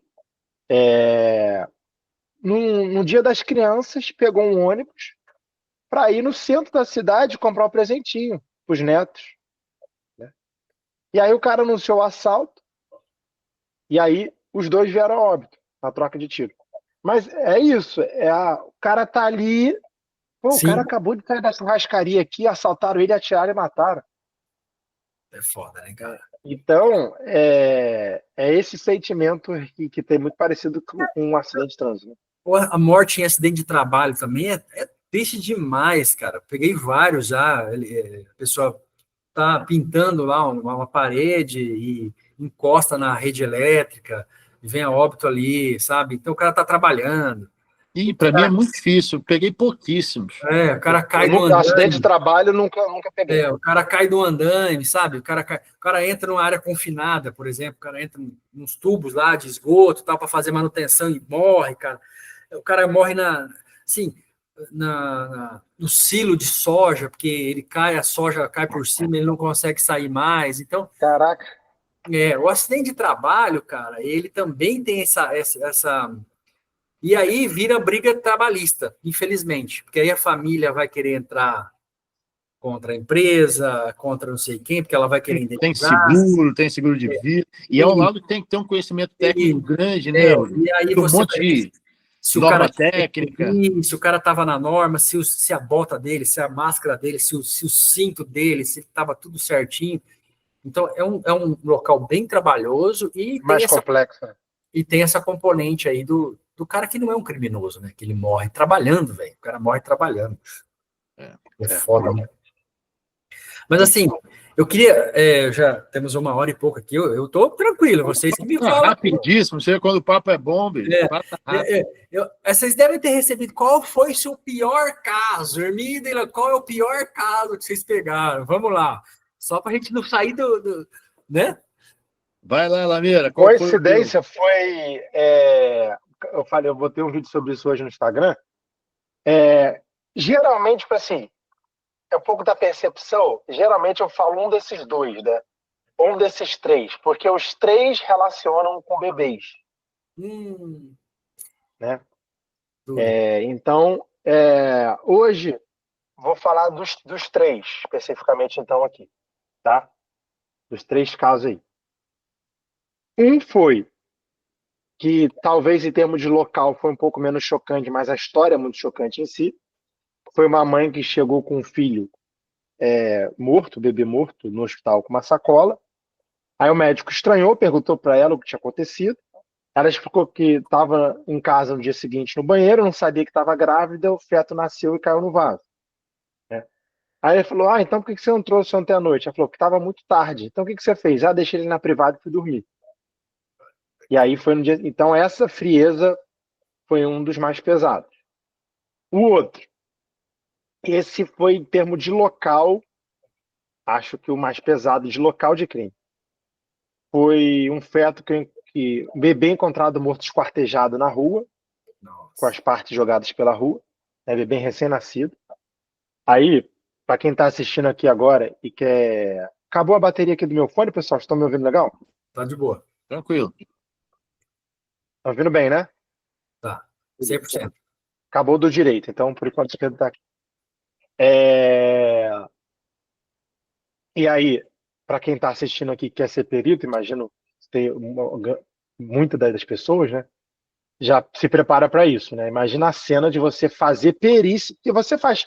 Para a galera que não sabe, a gente faz a pelinecroscopia, né, Rodrigo Hermida? Faz a análise ali do corpo no local de crime, as lesões externas, né? Vai fazer se for um idoso, vai fazer se for homem, vai fazer se for mulher, vai fazer se for um jovem, vai fazer se for uma criança e vai fazer se for um bebê. E agora imagina o peso de você, com as pessoas em volta te olhando, você olhando um bebê esquartejado e esfaqueado também no meio da rua fazendo a pelinecroscopia. E aí fechou da maneira pior possível. Eu fui fazer analisar os locais próximos, a área imediata, né? E aí a gente encontrou umas manchas de sangue, fomos seguindo essas manchas de sangue, né? Chegamos numa área relacionada, que era uma casa, tá? E quem estava nessa casa? A mãe dessa criança, que foi a autora do crime. Aí é duro, hein, cara? Aí é aquele local que até hoje não caiu a ficha ainda em mim. Você fala, a sociedade morreu, né? O mundo volta logo Jesus, porque acabou, né? E o terceiro, também bastante pesado, que foi o que eu botei no Instagram hoje, que foi... Cheguei no local de crime, tinha um bebê em putrefação morto no quarto, tá?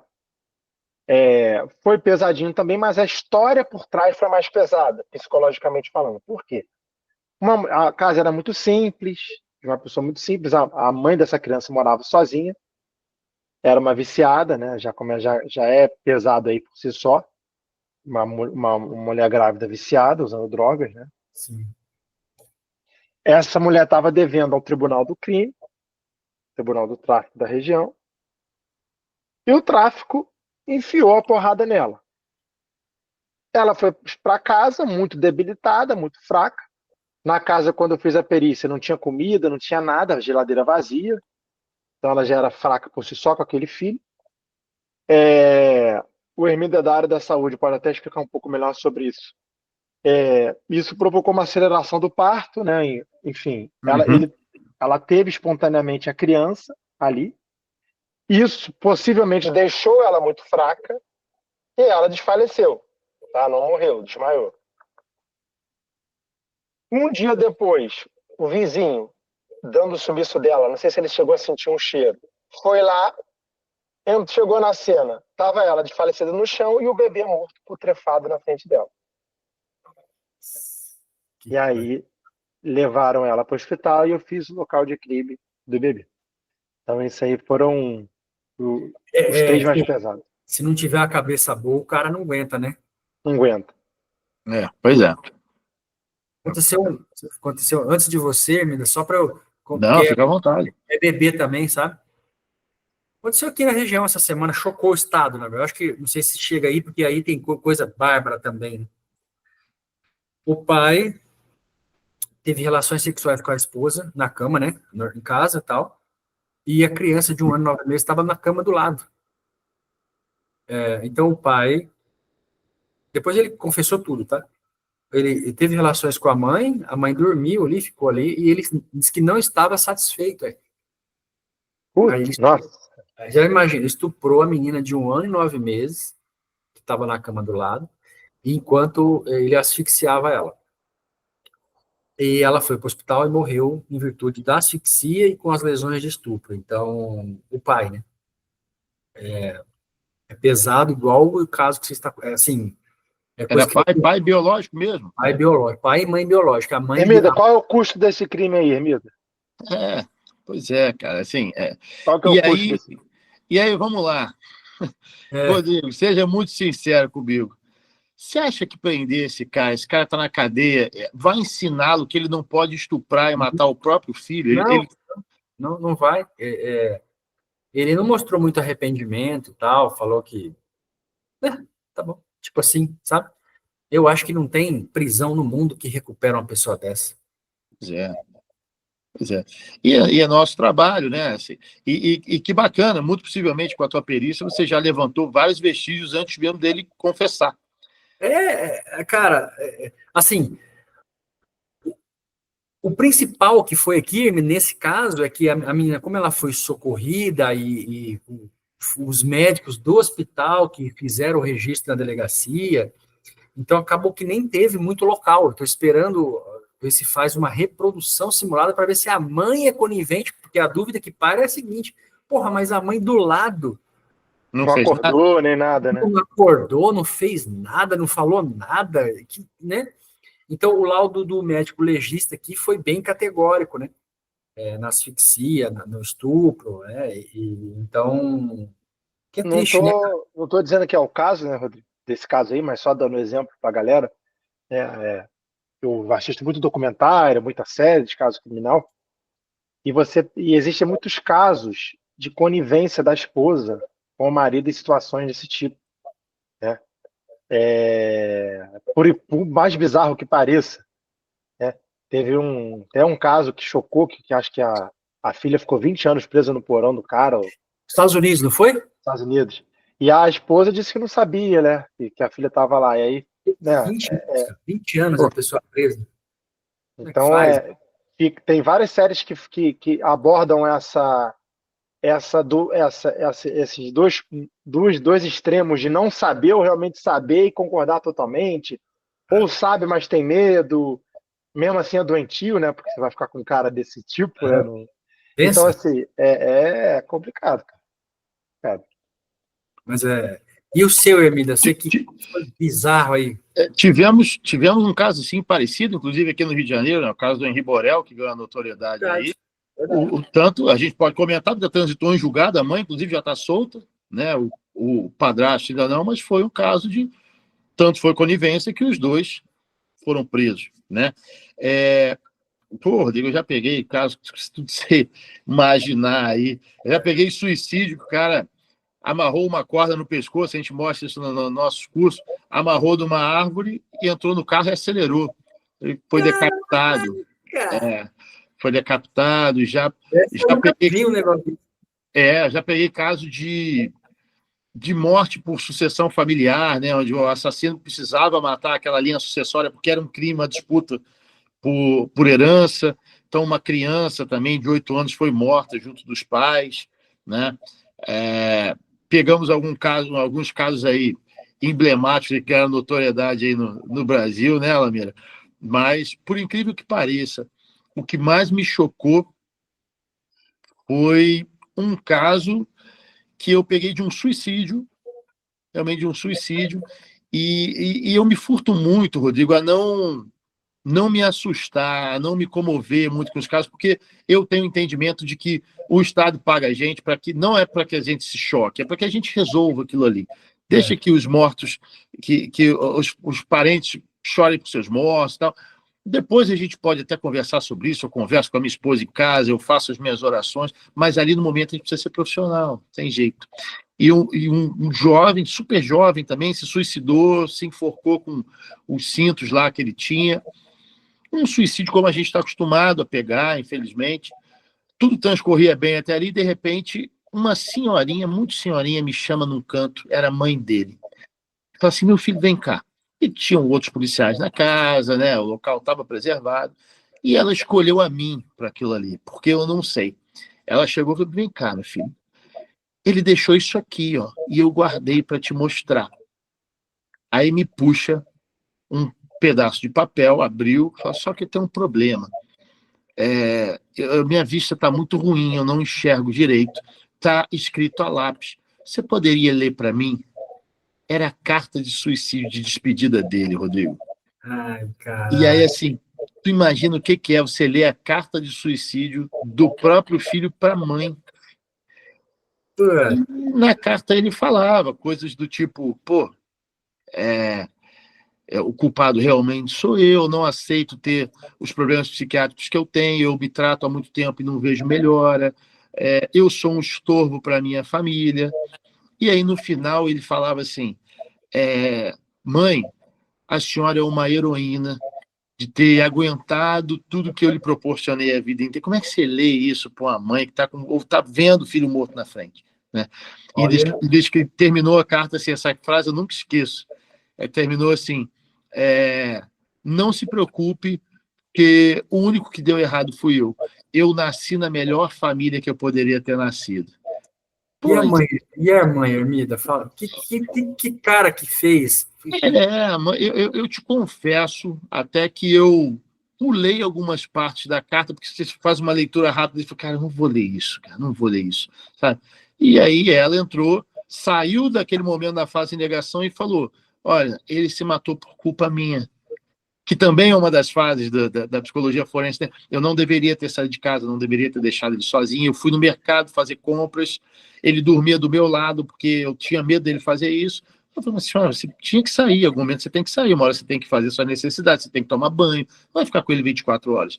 E no momento que ela saiu para ir no mercado, ele fez isso. Né? E até hoje eu imagino que essa senhora deva se culpar por conta disso. Né? E aí você fica naquela assim, pô, será que eu deveria ter lido essa carta? Será que eu deveria ter amenizado como de fato amenizei? Será que se eu não fosse o escolhido para ler a carta, ela de repente escolheria uma outra pessoa? Porque com certeza ela não ia pegar aquela carta e guardar, ela gostaria de saber o que estava escrito, alguém faria aquilo. E, infelizmente ou felizmente, não sei, né? Os propósitos divinos, fui eu escolhido para fazer isso. Pensando aqui, Emília, talvez você foi escolhido porque você teve a sensibilidade, né, de amenizar e lidar e, de repente, ler com todo respeito, né? Sim. Para aquela senhora, porque é um fato que já tinha acontecido, mas ela foi uma despedida para ela, talvez, né? Sim. Sim. E aí, e essa parte a gente não tem na faculdade e não tem na Cadepol, né, Rodrigo? A parte de ser psicólogo, né, Lamero? Não tem. Parte de terapeuta. Para descontrair um pouco o momento, e ainda nessa linha de a pessoa tirar a própria vida, eu fiz o local de uma senhora que se matou enforcada numa cadeira de rodas. Rapidinho, ô, Rodrigo, isso dá um corte bom, você viu? Dá um corte maravilhoso. Ele falando assim, ó, o Lameira falando assim, ó, apenas para descontrair um pouquinho, mas ainda nessa linha de suicídio, ó, isso dá um corte maravilhoso. Olha a cabeça de perito, como é que é, né? Vamos fazer um corte bem aí, então. Eu fui chamado porque a família, né, não queria aceitar ali porque estava numa cadeira de rodas e a gente sabe que existe a suspensão parcial, né? Não é impossível uma pessoa se matar sentada numa cadeira de roda, né? Com o pescoço. Ela amarrou, colocou, né, os sucos de quequimote foi batendo certinho, uma pessoa de idade, toda aquela perícia que a gente já sabe. Aí chegou, não era nem a filha, a sobrinha que estava lá. A senhora, hoje próximo, chegou, perito, vem aqui. Você tem certeza disso aí que você está fazendo? Porque teve um livro do Sherlock Holmes que eu li, eu juro pra você. Eu juro pra você. Tanto é que até hoje eu não lembro o que ela falou depois disso.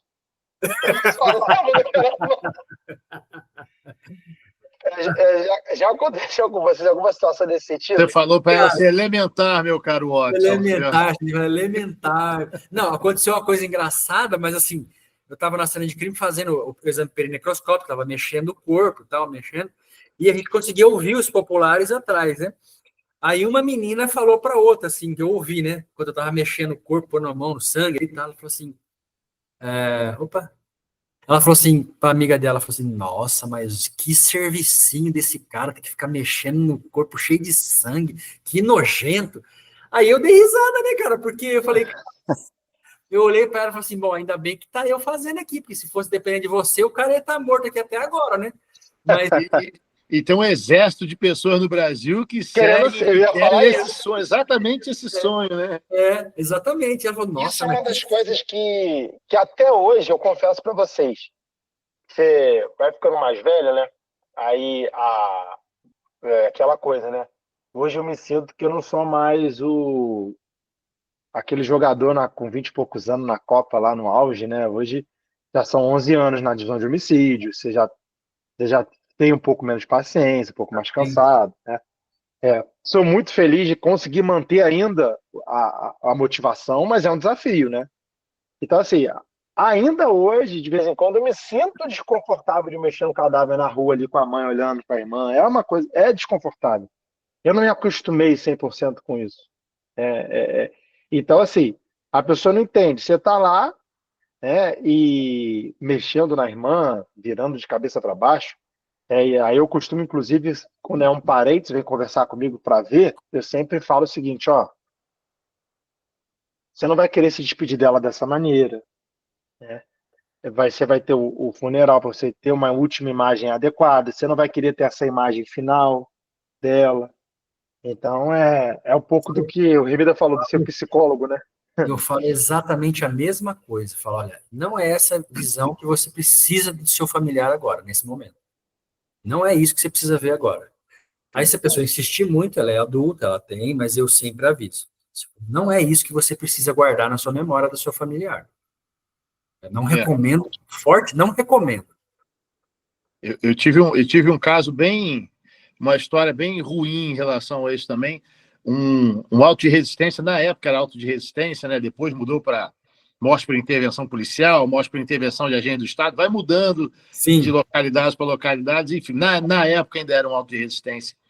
O indivíduo do tráfico estava com um radinho, estava com um carregador alongado, inclusive, que é arma de equipamento de uso restrito. E aí foi passando uma parente dele e tal, e era uma mulher, o pessoal acho que ficou um pouco inibido de contê-la e tal. E a gente com um fuzil atravessado aqui atrás, eu abaixando, o cadáver estava na minha frente. Ela foi, pegou no fuzil, né? Passou por um monte de gente, pegou no fuzil. Na mesma hora eu já virei aquilo aí. Aí realmente começa a se tornar uma questão de proteção da equipe inteira. Eu peguei, eu dei uma empurrada nela e falei assim, olha, aqui você não vai ver o seu parente. Rodrigo, foi exatamente o que eu falei. Aqui você não vai ver o seu parente. Você vai ver o seu parente ou no IML, no reconhecimento, ou no cemitério. Aqui é uma área restrita, o local está preservado, você não pode ficar aqui. No dia seguinte, me liga o pessoal da delegacia, fala, Hermida, o que aconteceu, cara? Não sei o que, tá lá no jornal, teu nome, isso e aquilo. E a gente trabalhava na divisão de homicídios, a gente tem um uniforme, né? Trabalha com a calça preta e tal. Na época eu usava uma segunda pele preta e tal. E aí ela foi pro jornal e falou o seguinte, saiu no jornal, homens de preto estavam mexendo no cadáver, ameaçaram a família, dizendo que se não saíssem dali, elas iriam para o mesmo lugar do cadáver, ou o ML ou o cemitério. Tu acredita num negócio desse? O pessoal tá impossível você ter falado isso, até porque você não tem nem tempo, né? Pô, vou te mandar para o mesmo lugar que ele.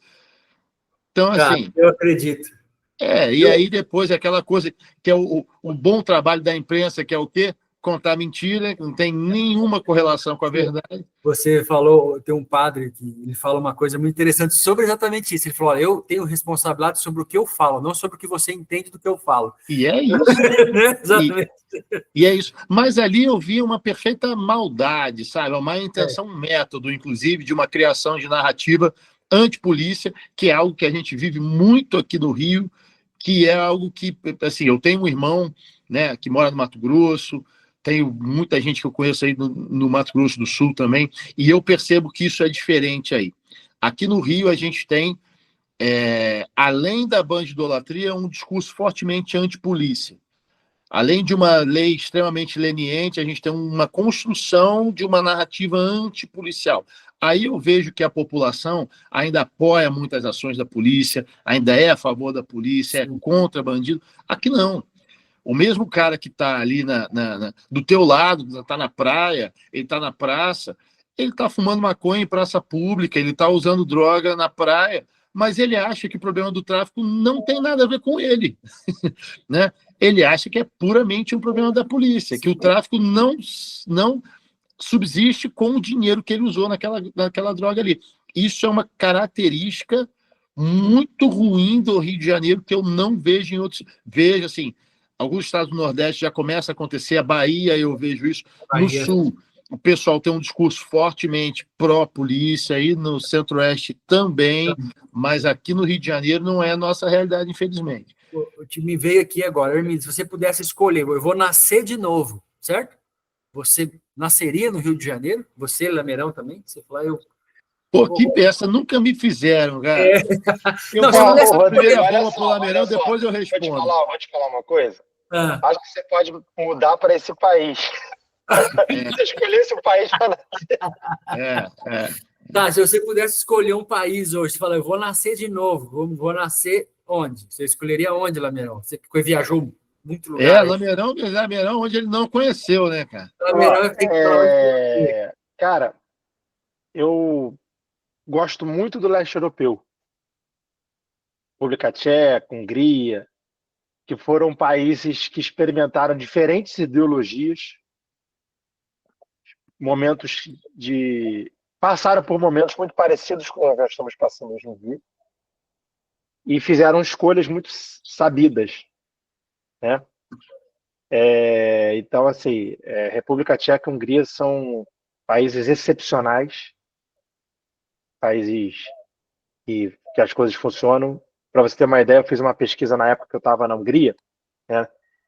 E já tive a oportunidade de ir à capital da Hungria, a Budapeste, 3 ou 4 vezes, Legal. e não tem registro de assalto contra turista na cidade. Você pode sair à noite, de madrugada, né? Que coisa, né, cara? Então, assim, são lugares assim que eu dou muito valor. Gosto bastante. Não, espetacular, cara. E Sim. Pô, digo, eu gostaria de viver em qualquer país que não tivesse a bandidolatria que a gente tem, sabe, cara? O assistencialismo deletério que a gente tem, porque uma coisa é o assistencialismo, outra coisa é te quebrar as pernas para te vender a muleta para sair como salvador. Isso é um meio de subjugar, é uma senzala ideológica que a gente tem aqui. Mas o Rio de Janeiro, em especial, cara, me dá uma certa vergonha, sabe? Eu vou te ser muito sincero. Eu vejo colegas, eu tenho amigos de outros estados, e como que eu acho bonito eles falarem, não, meu estado, não vai falar mal do meu estado é bom, é isso, aquilo, tem seus problemas, eu não deixo ninguém falar mal do meu estado. Eu não consigo ter essa característica no Rio de Janeiro, né? É uma população que, infelizmente, cara, é o mais malandro que sobrevive, né? No Rio de Janeiro, eu costumo brincar que você é malandro por sobrevivência. Porque senão você, né? E eu não estou nem falando só de crime. Eu estou falando daquele cara que fura fila, aquele cara que cai um dinheiro no chão, ele pega e bota no bolso, sabe? Aquele cara que, se ele puder dar uma pernada em você, ele vai dar uma pernada em você. Pô, você vai na praia no Rio de Janeiro, se você chegar com o teu sotaque aqui na praia no Rio de Janeiro, o cara vai te cobrar 5 vezes mais o refrigerante que você vai comprar. Sabe, o taxista, a primeira coisa que ele vai te perguntar, pô, você vem de onde? Se você falar que você sabe, não mora no Rio, ele vai te cobrar mais caro, sabe? Então, isso me dá uma vergonha tão grande. A gente, né, viaja o Brasil aí dando cursos, assim, a gente vê a realidade dos outros estados. Pô, eu sinto vergonha, né? Certa vez eu fui à Disney, e aí tem lá uma fila enorme.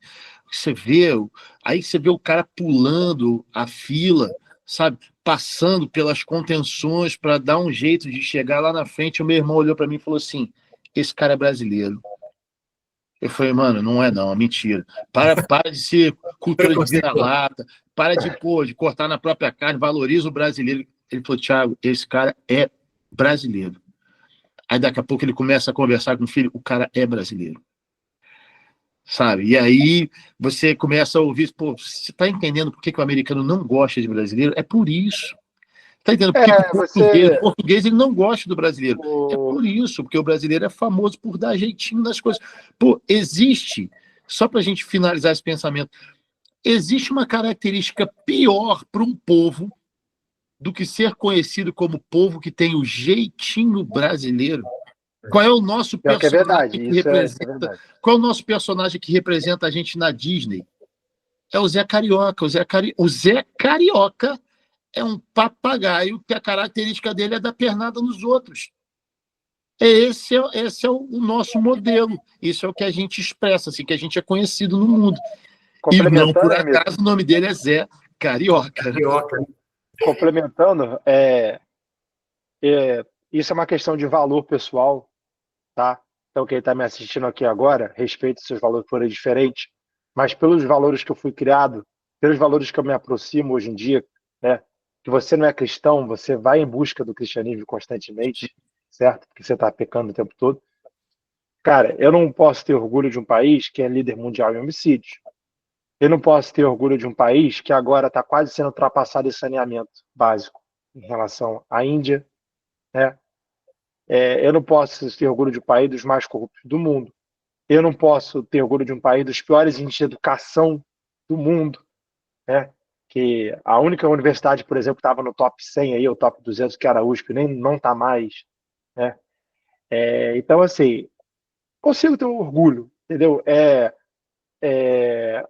O meu orgulho, a minha vontade, né, nas viagens que eu faço, eu sou feliz que eu vou com a minha mulher esposa na rua sem risco de ser roubado, né? Que eu sei onde as coisas funcionam, onde tudo funciona, onde as... Ficou mudo agora. Agora acho que acabou, Acho que acabou de a vez a bateria. bateria. Não, o que o Lamenon está falando, talvez, Ermida, vocês... Pronto. eu consigo vivenciar esse sentimento aqui numa cidade Vocês conseguiram pequena, do ouvir tudo que eu falei? interior. Conseguiram, né? Agora foi. Tá. Estava falando, Lameirão, que assim, eu aqui consigo sair com a minha esposa na cidade onde eu moro, à noite, sem ficar 24 horas, o cara ficar, sabe? Então, eu não vou ser assaltado, muito provavelmente não acontece isso aqui, mas essa não é a realidade da maioria das cidades do Brasil. Você quer concluir, Lameira? Porque depois eu vou jogar o problema para o Rodrigo. A mesma pergunta que ele fez, eu vou fazer para ele também. Até quando vocês ouviram? Você estava falando das Você falou que não tem orgulho, tal, que não tinha como ter orgulho. Então, para mim, o orgulho de verdade, na minha visão de mundo, é eu exercer o que foi dado a Deus para mim, que é exercer a minha livre escolha, né? É o livre-arbítrio. Isso é o orgulho, né? As pessoas serem livres, as pessoas terem acesso ao básico, né? Então, eu vejo que está tudo invertido no Brasil, né? Então, essa é a compreensão que eu gostaria de fazer, né, em relação a tudo isso. E você, Rodrigo? Vamos te botar dentro do problema. E aí? Se tivesse, não vamos no discurso da cidade nem do estado, não. Vamos do país. Ermida, eu vou falar de teoria, porque países que eu conheço foram só a América do Sul. Sim. Então, eu tenho muita vontade de morar no Canadá. Teria muita vontade de morar no Canadá. Acredito que seria uma parte boa, uma economia boa, quase igual aos Estados Unidos, sem muita criminalidade dos Estados Unidos. Eu não sei se eu estou... Vai sair de um calor danado aí para pegar um frio desgraçado. Vou numa neve lascada, fodida, mas talvez... Eu adoro. Eu também. Eu talvez optaria pela Itália, porque eu estou no processo... País fantástico também. Cidadania italiana, tal. Meus avós, bisavós são todos italianos. Então, talvez esses dois países eu tenho vontade, inclusive, de depois que aposentar, sabe? Sim. Porque é muito difícil sair agora, né? Eu falo assim, por que você não vai logo? Não tem como, cara. Não tem como. Eu tenho 16 anos de perito, mais 10 anos de professor, já estou quase aí né? Vou sair agora, vou começar do zero, eu tenho um recomeço num país diferente, é bem complicado. Isso é complicado, né? Mas sendo com a vida mais estabilizada, né? Eu acredito que daria mais certo. Você começou como perito, depois foi ser professor ou o contrário? Não, eu comecei a dar aula, no ano de 2000, cara. Eu formei em 99, em 2000 já comecei a dar aula. Aí eu só passei para perito em 2009, né? 2008 e 2009. Mas eu continuei dando aula concomitantemente, né? Então, eu tenho de sala de aula hoje fácil 15 anos. Sensacional. E eu tenho mais uns 15 de perícia, né? Vai para 16 agora. Então, e eu falo que são as duas áreas que, se você não faz um sistema educacional adequado, há uma probabilidade muito grande da pessoa ir para a área da segurança pública, né? Se ele não tem uma base familiar, se ele não tem uma educação adequada. Eu sempre falava para meus alunos, estuda, filho, estuda aqui, faz a sua parte, porque eu não quero te encontrar na minha outra profissão, que é a de perito. Isso que eu ia te perguntar, os seus alunos sabem da tua carreira. Sabe? Mas atualmente então você dá aula ainda? Não, então hoje eu parei de sala de aula. Não está fácil, sabe, Lamerão? Você lidar com um adolescente hoje, o desinteresse. Pelo que eu vejo por aí. Eu vejo que há um desinteresse muito grande, muito grande. E você lecionar química, que é uma matéria que a galera já não gosta, entendeu? De uma sala de 30, você vai achar um cara, dois, que curte tal, que se interessa. já ficou mais difícil ainda, entendeu? E aí, uma diminuição da carga horária. Eu cheguei a ter 3 aulas semanais, Hermida, de química. Hoje, Para passar um conteúdo gigante. o mesmo conteúdo hoje eu tenho que trabalhar com uma aula semanal. Então, é para não funcionar, sabe? Não tem como. Você falar que vai ensinar química para alguém com uma aula semanal, Não dá. você está querendo enganar alguém, né? Pelo menos tentar o meio escola termo pública. ali, umas 2 aulas, né? Pelo menos. Escola pública, né? Escola particular, aí tem hoje eu não sei aí aqui, no nosso estado, há vamos dizer assim, as melhores escolas, elas são bilíngues Sim. e integrais. Aí o cara tem 3, 4 aulas de química, porra, aí a vantagem é total, né, Sim. cara? Sim. E isso é para tudo. O cara tem aula de artes, o cara tem aula de violão, música, o cara tem jiu-jitsu, futebol, porra, para todo lado, né? Enquanto que o cara aqui na pública, ele às vezes fica refém de um, né? Vou te fazer uma pergunta polêmica. Bora Você lá. acha que isso é intencional? Eu acho. Porque isso favorece o discurso de no Brasil não tem educação, mas às vezes eu acho que não convém ter educação realmente. Né? Eu falo que isso é intencional, já vem de anos esse sistema, né? Porque eu comecei em 2000, Hermida, 2000, cara. Eu lembro do sistema. Você vem, cada ano tá piorando.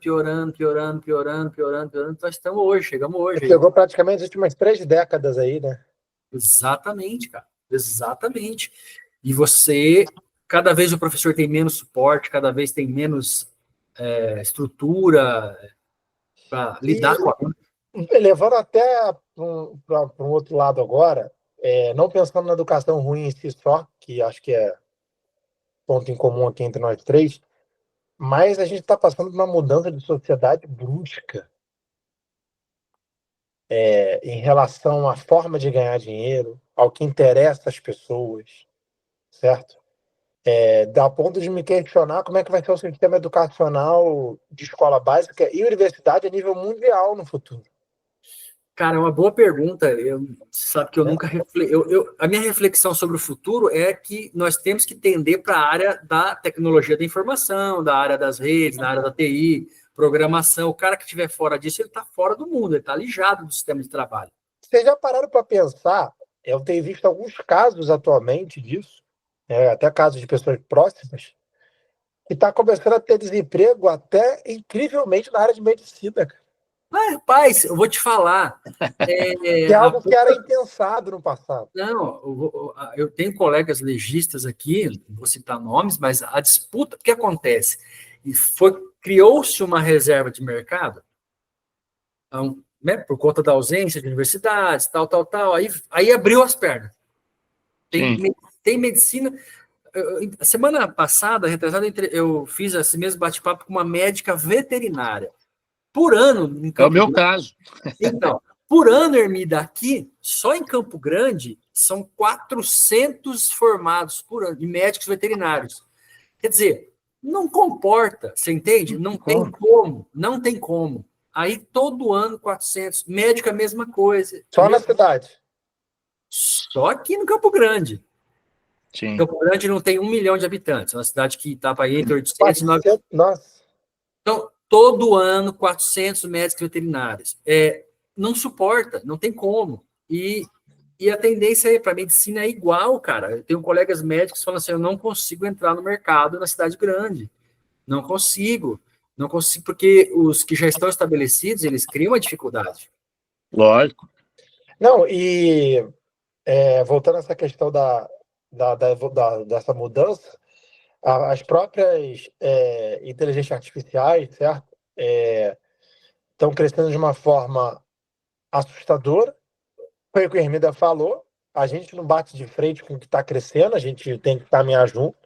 Vai junto, né? Então, assim, profissões até como engenheiro, que é o meu caso, são as profissões seriamente prejudicadas aí, a existência da profissão em si, até do benefício de fazer uma profissão nesse sentido. Porque, por exemplo, você faz... A engenharia é uma ciência exata, tá? assim como a química. Você faz uma faculdade de engenharia elétrica, que foi o meu caso, 5 anos, para fazer um cálculo, e assim, que possivelmente a inteligência artificial já faça, e nos próximos anos vai fazer talvez de forma sem erros. Né? É um negócio assustador, não é não? Isso aí. A nossa própria profissão de perito, né? Já tem um scanner, né? Daqui a pouco o scanner já vai escanear, Identificar ali as coisas, né? Então, assim, eu não sei dizer para vocês, realmente. Eu não vou nem dizer daqui a 5 anos, já vai estar bastante diferente. Mas eu não consigo dizer para você daqui a 10 como é que a gente vai estar. Hoje, não sei se você já fez essa experiência, você pegou seu exame médico, seus exames de sangue que você faz, e pede para o IA lá, para chat GPT ou qualquer um que você precise, fala assim, me faz um diagnóstico aí. Cara, é um negócio impressionante. Você faz o upload do arquivo, ele te dá tudo. Aí você vai no médico, pá, igualzinho, velho. Ainda não tem esse estudo, Rodrigo, mas quantas pessoas atualmente estão deixando de ir no médico ou no médico veterinário porque consultam o chat GPT ou consultam outra inteligência artificial? Olha, porque, esse tipo final... assim, meu cachorro está sentindo alguma coisa. O cara vai lá no médico veterinário vai atender o trabalho dele, já vai ganhar um dinheirinho ali no atendimento. Sim. Qual é o impacto atual disso? Não deve ser. Eu já imagino que já tem algo, já seja significante. Laudo, por exemplo, laudar, porque, por exemplo, aqui, região pequena, você tem o exame, ela vai lá e tira a imagem, ela faz ultrassom, ela faz o raio-x, mas ela manda as imagens para outro estado, o cara lauda de longe. Sim. E dois palitos para o laudo já não precisar mais ir para lugar nenhum, a própria inteligência ali já vai laudar, cara. Isso aí. Então, as entrevistas de emprego mudaram hoje também, né? Hoje não é mais o cara técnico pra caramba, ele não quer o cara com um mestrado, um doutorado. Grandes empresas e as próprias Big Techs hoje estão procurando profissionais que tenham um arquétipo que eles chamam de arquétipo desejável, a questão da programação neurolinguística. Tem até uma história muito peculiar, não sei se é verdade ou se não é, que um diretor de uma multinacional estava fazendo uma entrevista de emprego, não sei se isso é verdade, mas as pessoas entravam na entrevista de emprego, entregavam o currículo, ele lia, e tinha uma vassoura caída no corredor, e o entrevistado ele tinha que passar por essa vassoura, né? Assim, atravessar, ele tinha que pular a vassoura. E aí, um entrevistado só na entrevista de emprego pegou a vassoura e colocou no lugar. Ele falou, eu não quero nem saber do seu currículo, o emprego já é seu. Eu estou procurando um indivíduo proativo. Todo mundo que entrou aqui viu a vassoura no chão, pulou a vassoura, mas não se dignou a pegar a vassoura e colocar no lugar. Então, o que eu estou precisando são indivíduos com esse perfil de governança, de proatividade. Então, o emprego já é seu. E isso é uma verdade. As empresas hoje procuram indivíduos assim, né? A gente até trazendo para a perícia, a gente tem, eu digo a gente, porque eu sei que o Lamerão comunga da mesma opinião que eu, a gente tem uma opinião que às vezes o perito, ele é um cara muito estudado, tem lá um mestrado, um doutorado, um pós-doutorado, nós somos cientistas da segurança pública, nós somos os primeiros a ter que se especializar, sim, isso não é um discurso contra a educação, mas quem é o cara mais experiente, né? O cara que tem lá um pós-doc, ou é um cara que já pegou 10 mil homicídios, 20 mil homicídios. Outro dia eu estava conversando com o Ricardo Averbar, São Paulo, e ele falou, eu estou na divisão de homicídio há sei lá quantos anos, 10 anos, 15 anos, Lameirão já está 10 anos de divisão de homicídio do Rio de Janeiro. Eu não vou nunca questionar a experiência do Lameirão em homicídios, porque ele só faz isso, né? Não vou questionar a tua expertise em fazer ocorrência de trânsito, que com certeza que você tem uma casuística gigantesca. Então, esse tipo de profissional tem que ser valorizado. Só para a gente fechar esse assunto dessa questão orientação profissional que está assistindo aí, né? Tem um amigo meu que está no mercado de trabalho atualmente, inclusive vai fazer mestrado lá fora, ele falou que uma das coisas que base de qualquer entrevista de emprego hoje em dia, qual IA você mexe? Ah, é? Qual IA que você mexe? É isso aí. Mas mexe, não programa, só mexe, né? Isso. Ele até programa, que ele é da área, né? Também, programa também. Mas principalmente do que você sabe mexer, o que você usa, né? O que você está acostumado. Então, assim, é isso que está falando, cara. Isso aí vai ser o futuro do mercado de trabalho aí. E assim, você acha que substitui o perito? Chega nesse ponto de substituir o Cara, cara lá no local? hoje existem muitos erros técnicos, né, na IA ainda, tá? Agora, sim, substituir o perito talvez demore muito tempo, né, a ponto de chegar a substituir. Não sei se a gente vai ver isso aí. É muito difícil de ver alguma coisa, porque é impressionante como está evoluindo. É isso, exponencial, né, cara?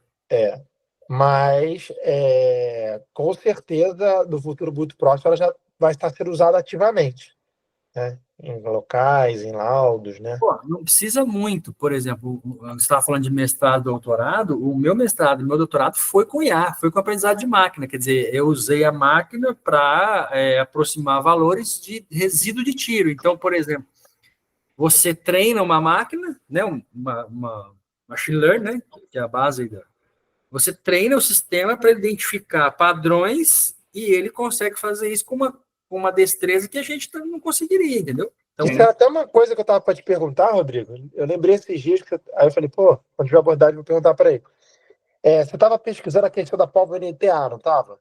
Da identificação. Como é que sim, ficou essa pesquisa aí? Cara, com o Libs, a gente conseguiu 100% de acerto no NTA. Porque a dificuldade do NTA é que não tem os três, né? Chumbo, bara e antimônio, né?